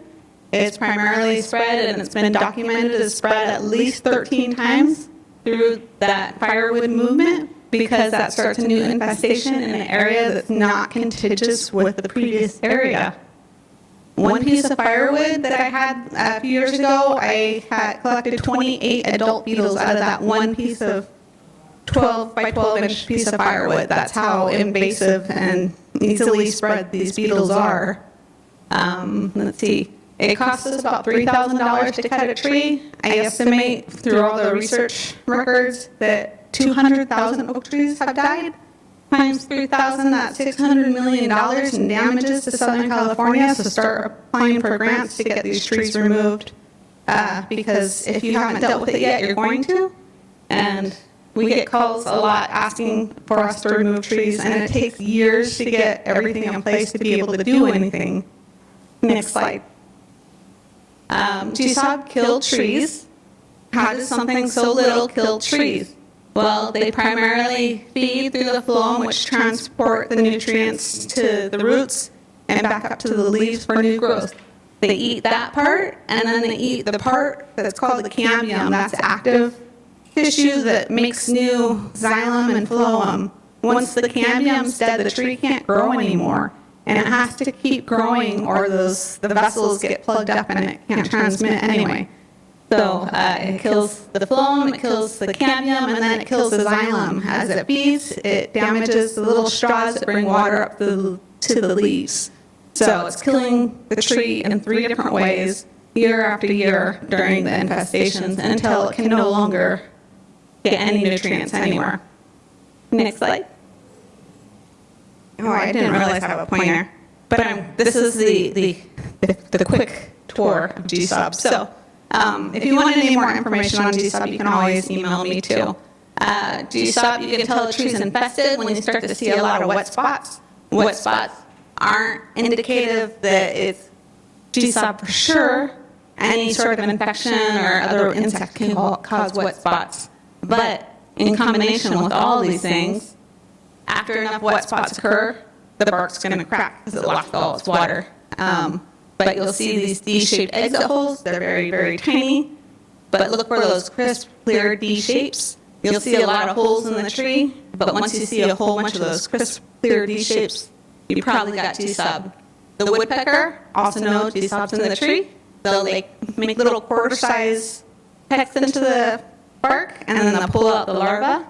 So typically, the woodpeckers make nice round holes to put the acorns in, farm the bugs, and get them out. They don't have to do that because GSOB's already there.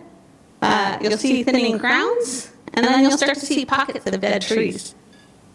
That tells you to go inspect and see what's going on there. Next slide.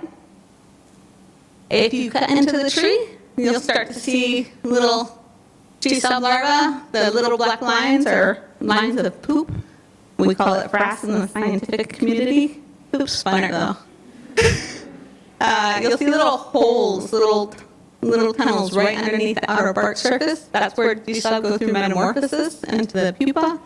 And then if you stare at the tree long enough, you'll start to see them chewing out.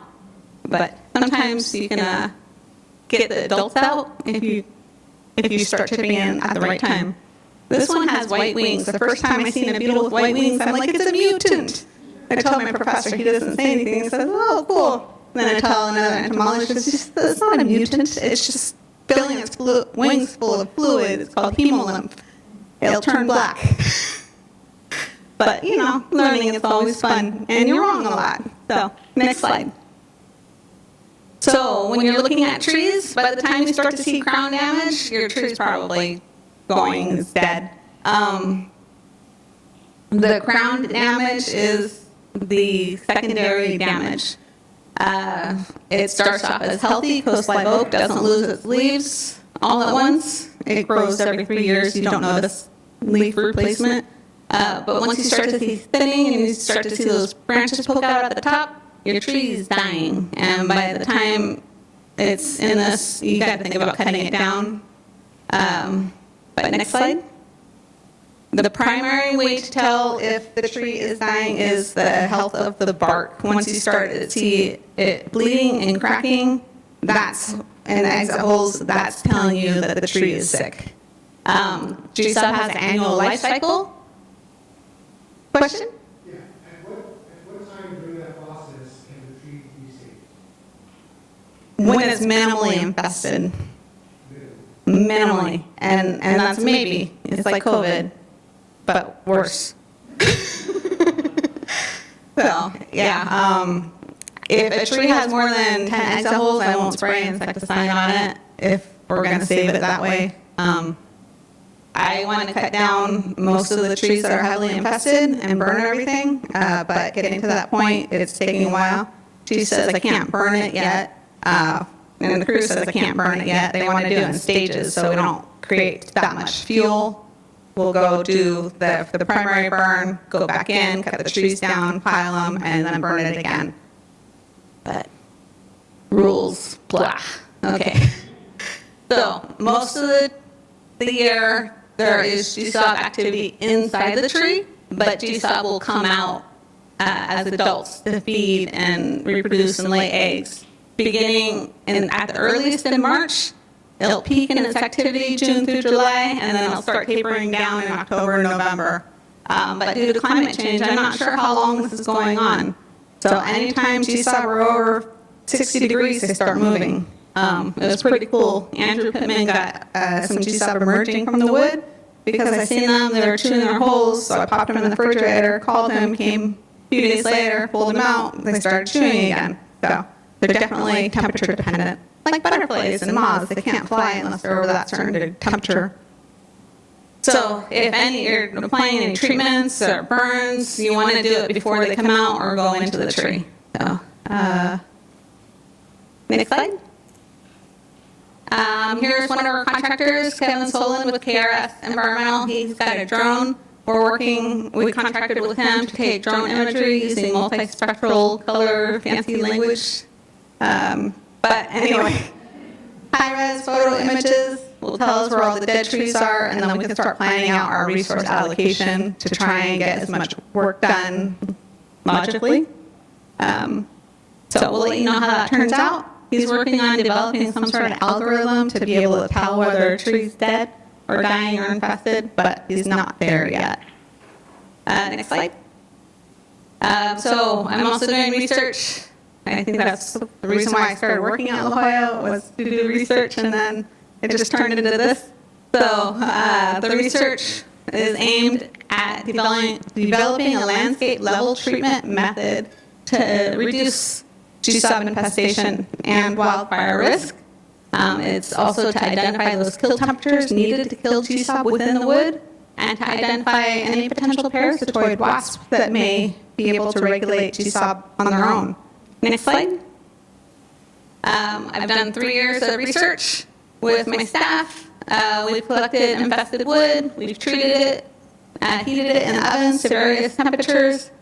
What we found was there was no emergence if the wood was treated first to the core temperature of 60 degrees Celsius for a duration of 60 minutes. In a little oven, that takes about 4 to 8 hours to reach that temperature. In a big kiln, think 3 to 4 days. But it's something. So we know once you stuff gets that hot, it's not gonna live. Next slide. How do we compare that to what we see out in the field? Not quite sure yet. So we did a prescribed pile burn. We took infested wood, we piled it, or they piled it, sorry. Fire department and the natural resources crew, and then they stacked brush around it, lit it on fire. The fire, there was 8 minutes of direct flame, 20 minutes of smoldering, put all the wood in boxes along with some wood that wasn't heated, and then we found that, next slide. There was a 97% reduction in beetle emergence. This is great. This tells us a way to treat large woody debris. We need large woody debris in the forest to provide habitat. We can't go through and ship everything. So we have something. Collecting the beetles was really fun, and then doing the little tallies felt like I was in a jail cell somewhere, but fun times. Next slide. And then we did another smaller scale stump burn. This was a highly infested tree that I used for the research. So we stacked up like a foot of brush around it, and it smoldered for about an hour. Yes, Brittany. So the slide before this slide, okay, how much time flame and engines? What was that? How much time of actual direct flame? 8 minutes. And then they knocked the flames down with water. And so they were maybe a foot off the ground, and then did that a couple of times until it was just smoldering. And then after that 30 minutes total, they put a lot of water on it. We went in and got out the data temperature loggers and then went home. So it wasn't that much heat, but the wood had been drying for a few months, so it has reduced water content. On a live tree, it has lots of water content. If you've ever seen an experiment where you can light a fire under a paper cup, it will not burn because it will not burn if it's filled with water. But once that water is gone, it's going to burn. So that water is the element on Earth that can take the most heat. So that's going to affect how the results turn out in a live forest ecosystem.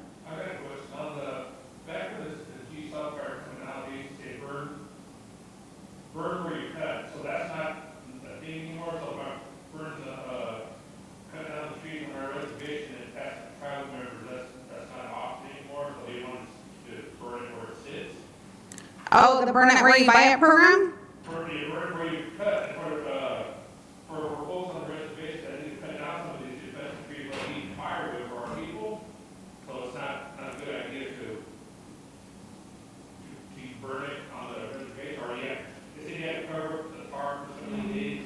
I can't remember back then, it was about 10 years ago. Yeah, they recommend that you keep infested wood tarp for 2 years. That's like impossible unless you're out there every day pecking it in, keeping the mice away with your squirrel BB gun.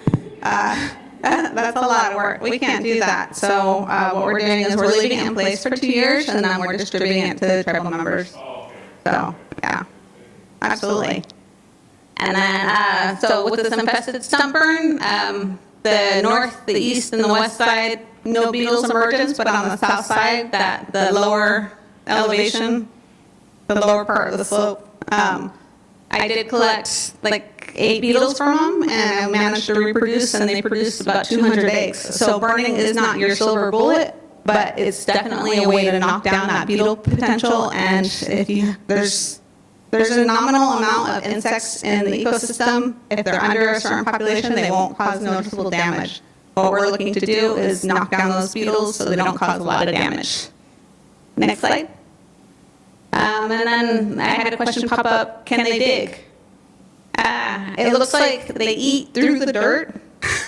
They are incredibly resilient. This was just a quick experiment. This was I think, class 2 road base that goes under parking lots. I covered the dirt. I did not think they would be able to dig out of their way out of that, but I collected 5 beetles. The other one in the picture didn't make it out of the dirt, but 5 of them did. So, and it looks like they just ate their way out.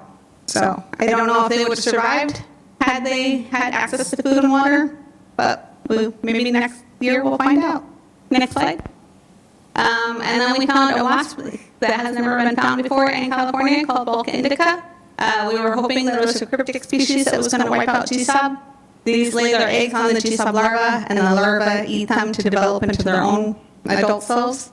But it's not, it's just been here, and it's nothing hopeful. But we're continuing to look for additional parasitoid wasps and other biological control species that will manage GSOB on their own.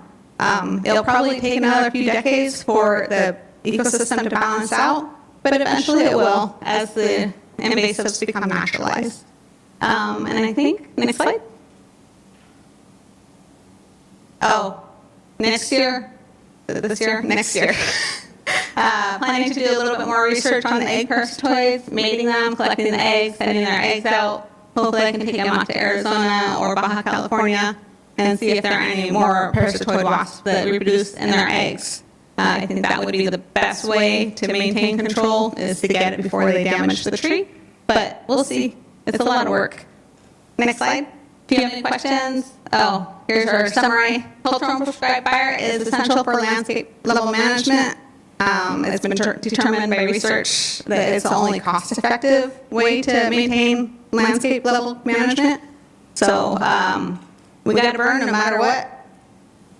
And then if we integrate cultural knowledge into the stewardship practices and implementation, that's essential. We have to do that. And we need a team to do that to make sure we're not leaving people out, not forgetting anything, and constantly working to get better. Number 3, indigenous burning practices were historically used to reduce forest pest damage. We already knew that.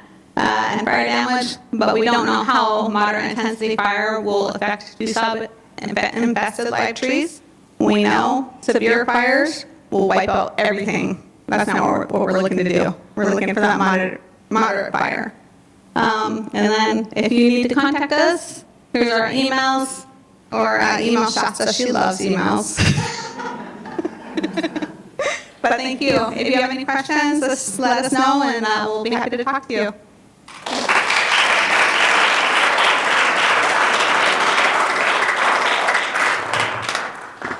Okay, so I think what we're going to do now is just take some questions for everybody that we've heard from over the last hour and a half or so. So any questions or comments, or if you want to talk about things that you're doing in your communities or in your work with the agencies you work for, then let's hear it. But I think, is Kurt still here somewhere, or did he wander off?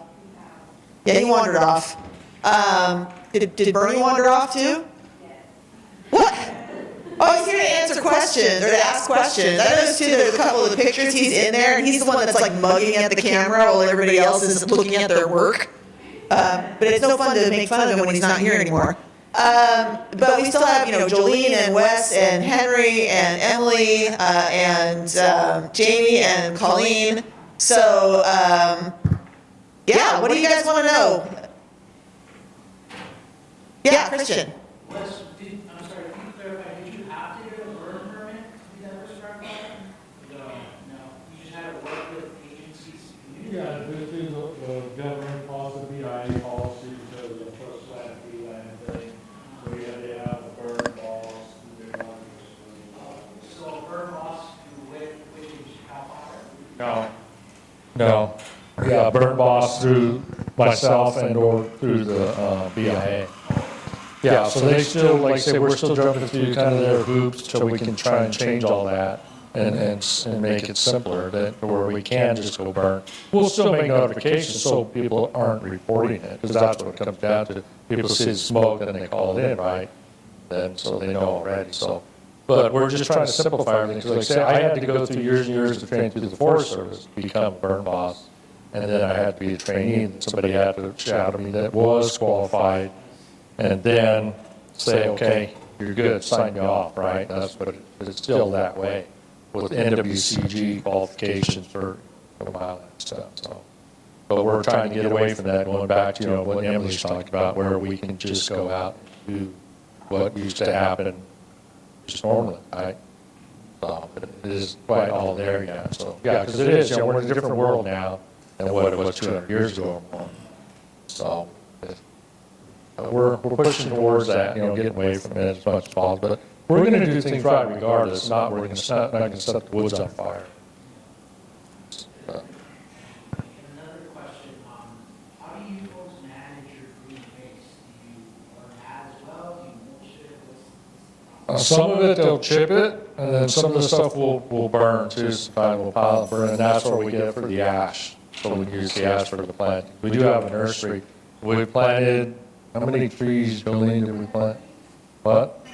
130, and 2 years ago we started, right?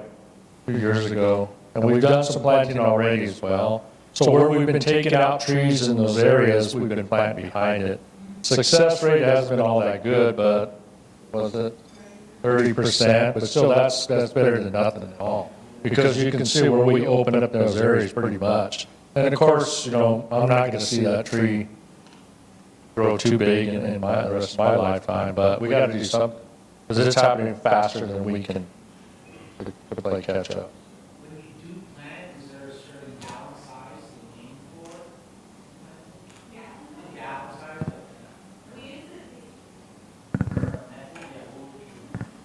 Everybody has a different method.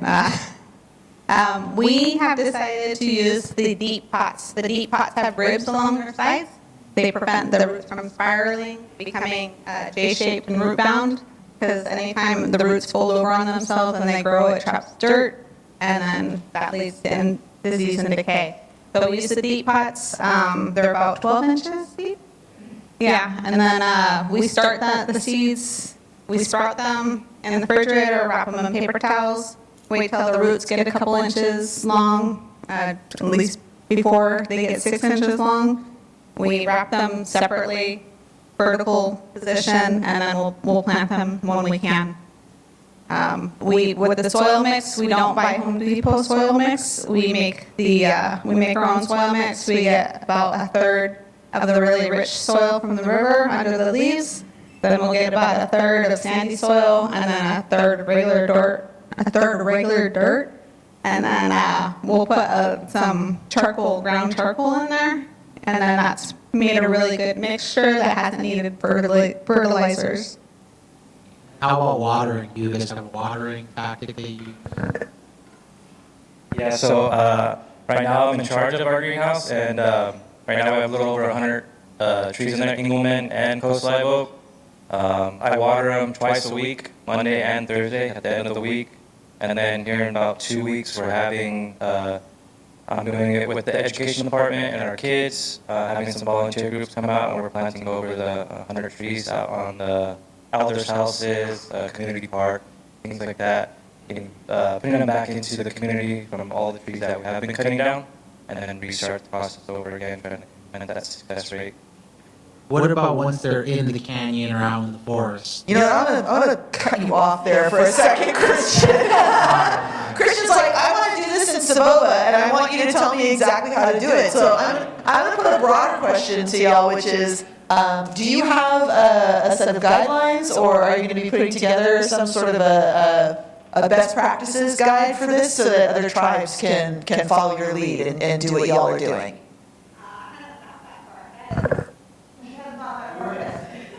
I'm writing my master's thesis, but hopefully somebody will. Maybe we can convince somebody else, like Henry, to write this out. Like I said, in 2 weeks when we're doing our planting, I'm having some, like UC Irvine, but I'm having San Isabel has reached out to me, and they want to come down. I told them they can bring their EPA, come down, bring their education department as well, so they can, we can do it together, learn together, and then they can backpack off of some of the things that we have accomplished. So feel free to email me if you guys want to come down and check it out. We're also having Andrew come down and video it too as well, so that might be great to show people as well. Tribal Climate Health Project might be able to help write up what you all know, if that's helpful. Share it. Or right now we've got a thing going with the San Diego Botanical Garden. But the reason I'm sort of cutting this off is because I feel like this is all San Diego County, and not everybody here is from San Diego, and you're like, okay, we don't have GSOB, we don't have oak trees. Let's try to make this a little bit of a broader opportunity to talk about whether or not you might want to be doing some sort of fire projects or fire management on your land. So who here is interested in having cultural fire or prescribed fire to help with wildfire on your land? Okay. So I'm seeing a few hands. And some of you are maybe like, I don't know, it's maybe not the most beneficial thing for what we're doing and in your ecosystems. But the question I have that I think might be helpful for everyone is, how have you gotten community buy-in for this? Because I can say here in Paula, we have some plans to do a controlled burn, a prescribed fire. It's not a cultural burn per se, but there's been so many messages from the Smokey the Bear campaign that all fire is bad fire. So how are we re-educating the community that fire is beneficial?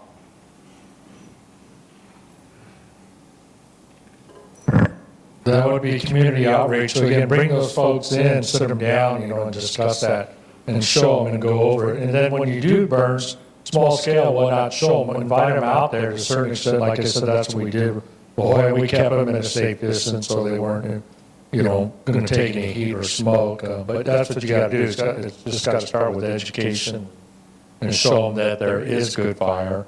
It's totally, like I said, I always use that, the opposite of wildfire. We do it during winter times, most of the time. So it's just totally different. And I think the biggest thing for me to see the prescribed fire effects on the landscape through my surveys and research, going out to the burn sites and seeing that recovery and seeing all the beneficial plant activity really changed my mind on what prescribed fire was. And we call our burns cultural burns. We may not know how all the impacts affect the land, but because we're managing for the health of the land itself, and we're looking for those cultural responses, that's why it's a cultural burn for us.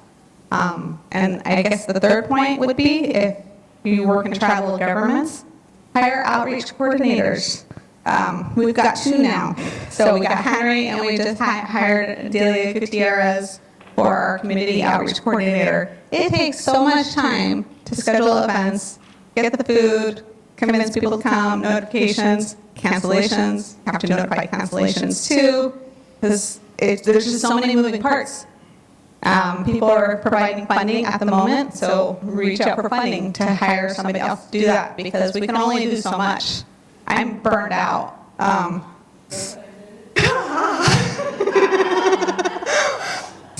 And just remember, each person, it costs like $75,000, $100,000 a year to pay taxes to equip. So write your grants big. I also want to say, when we're talking in the groups, when you keep saying, getting the community involved, setting those meetings, you also got to get their trust, showing them that the results, showing them that we trust them and that they can trust us, bringing them out to the culture burn, and then getting our elders involved. Once those elders are involved and they have our trust, then these things start working. Just like I was saying with the zone leaders, getting the information out, the wind's going up there right now, so especially with our fire department, they trust that we're going to keep them safe, and then some of the things that we're doing with our projects, they see it, they see the results. But we gain that trust. Oh, I wanted to close up this session. Is that okay? Oh, I have one more question. Okay. All Sorry, right. we have like another 5 minutes before we were supposed to start. We were at 3:15, right? 3:10. But 3:10. quick. We're good. Okay. Well, because I was thinking about how wildfire is one of our foci here. I can't bring myself to say focuses. It's foci. Anyway, we're focusing on wildfire as one of the areas at this summit, and for a lot of folks, they're not necessarily thinking about bringing back fire to the land, or that might not be something that was part of original cultural practice. But we have a lot of people here who have been affected by wildfire, who don't know what to do, and need to prepare their communities. So, Wes, for you as a fire chief, and I think Annette, is Annette still here?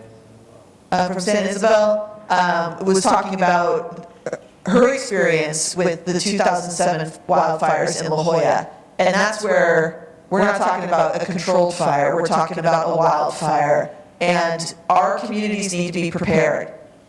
In Paula, we are doing disaster preparedness planning so that people know what to do when the fire comes. So, Wes, I was wondering if you could give us a little bit of your experience with those fires in 2007 and what you would recommend.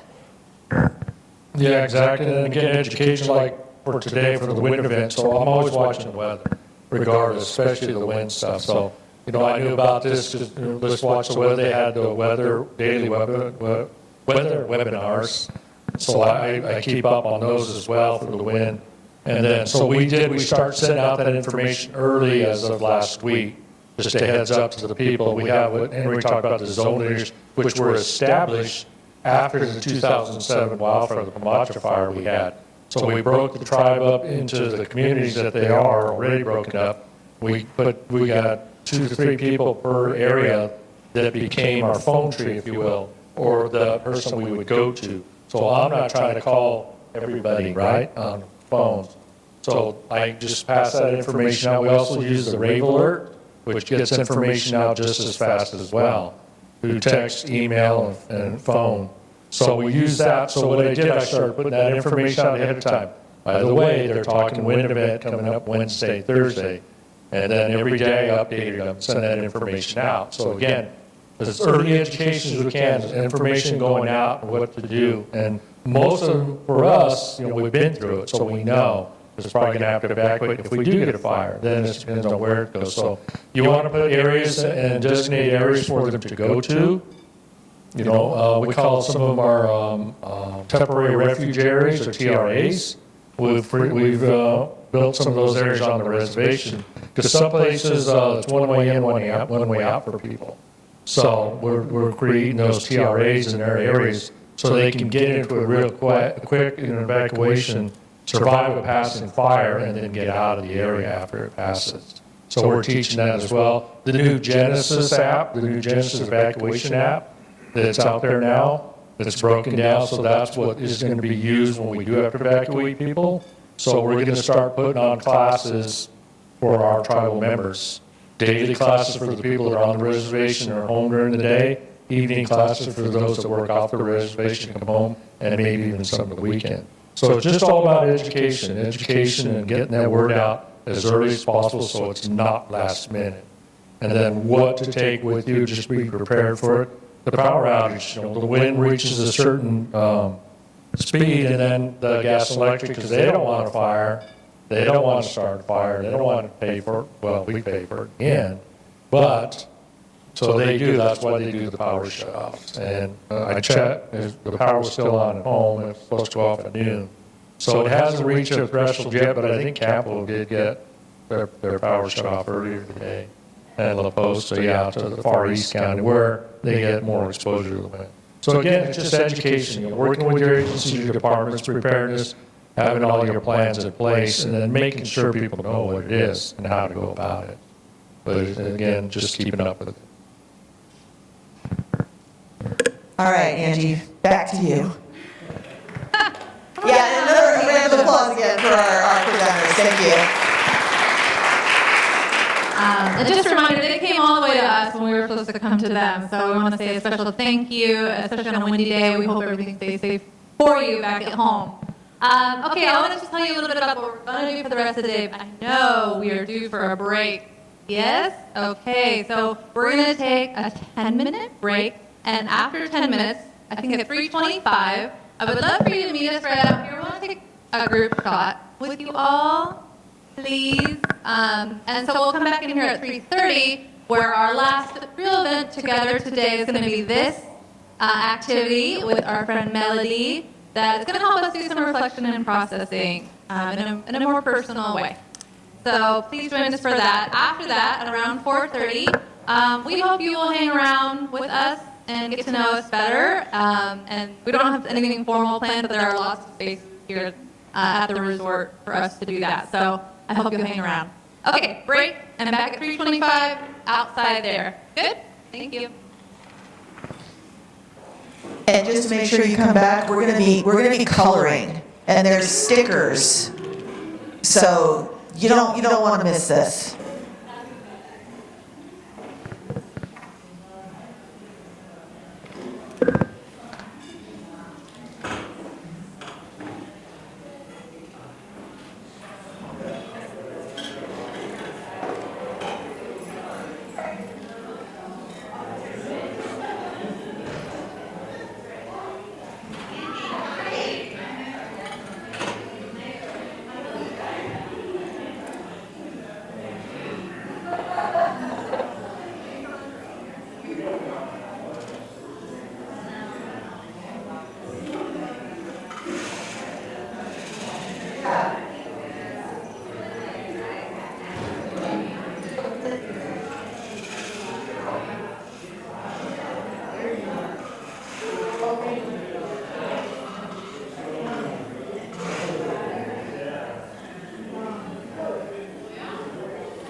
I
Oh. Okay.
All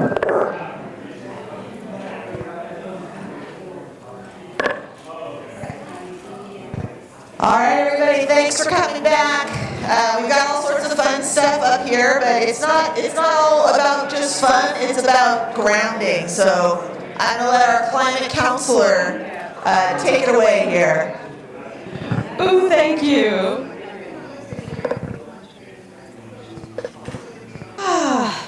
I'm so glad. I was going to have us do stretches, but since we were up, we don't have to do stretches. I feel really great about that. Thank you for getting us outside and frankly warmer. I'm getting really chilly in here. So you'll see again pages, I think it's like 17 and 18 in the workbook. Hello, people standing up talking to each other. If you could pretty please either take your conversation outside or sit down, it's all good with me. I just like to be able to make sure everyone's listening who wants to, because this is completely optional and invitational. So the first thing I'd like you to do is look at the page that says Igniting My Inner Light Journal page. I love a free write. Free write, hot pen, whatever you like to call it. It's taking a pen and writing a stream of consciousness, words that come to your mind. We have heard from all kinds of presenters. You've been able to share and dialogue in small groups. I literally would like just 1 minute for you to write down things that really come to your mind about what you do, what you've heard. No right, no wrong, don't spell properly, don't worry about that word, don't punctuate, just kind of stream of consciousness, write some things that have been very inspirational to you, maybe questions you have. So, I am going to literally time us for 1 minute, and I will let you write whatever you would like on that journal page.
It is a minute. You can keep writing,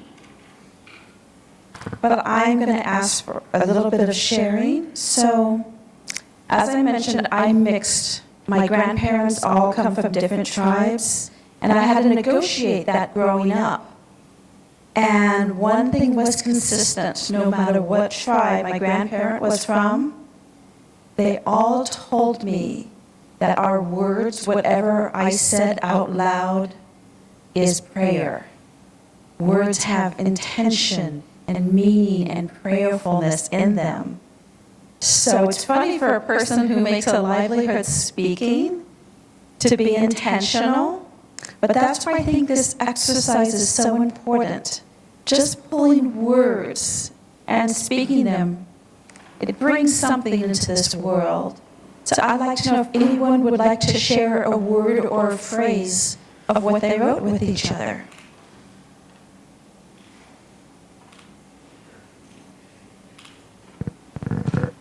So I put down ancestral resilience and our connection to creation, and then for your one word, rematriation, which is uplifting our matriarchal balances within the natural ecosystems, including our societies. Now that's some prayer. Thank you for sharing that. I think everyone needs to hear all of those words.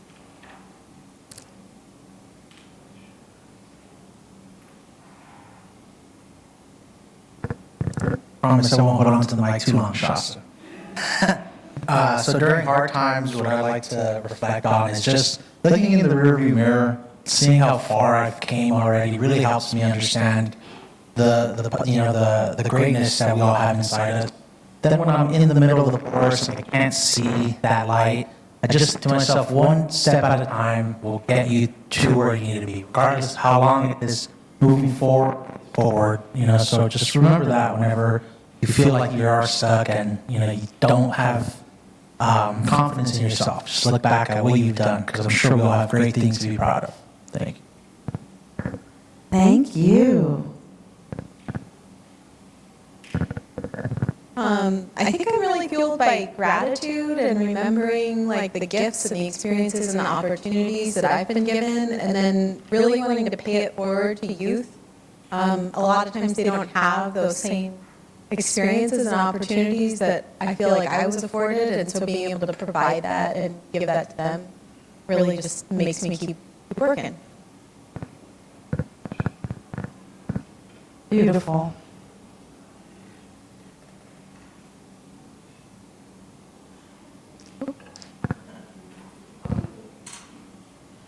I guess mine was somewhat similar. I thought about like staying grounded in accountability to youth and tribal elders and tribal cultural teachers.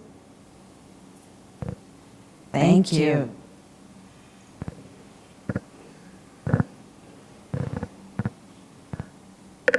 Okay, my one word is cats.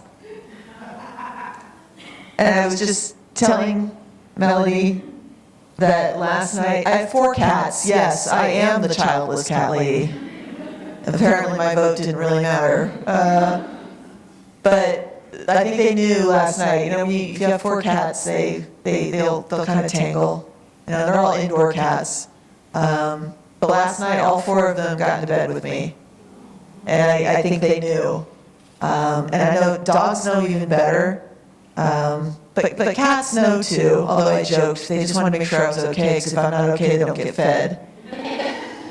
But on a more serious note, I think that tradition is important. I'm not indigenous, but I've had indigenous friends say, well, we're all indigenous to somewhere. And one thing that keeps me grounded is the traditions I've been able to carry on from the Swedish side of my family. And my grandma lived to be 95, and she's been gone for 9 years. But I'm the one who makes her Swedish meatballs for Christmas. I'm the one who makes the bread, the coffee bread. I'm the one who has her mother's wooden mixing bowl and her knife that she used, and her mortar and pestle to grind spices, and also to potentially brain a burglar with if he breaks into my house, because it's made of marble and it's heavy. We try to multi-purpose my kitchen tools.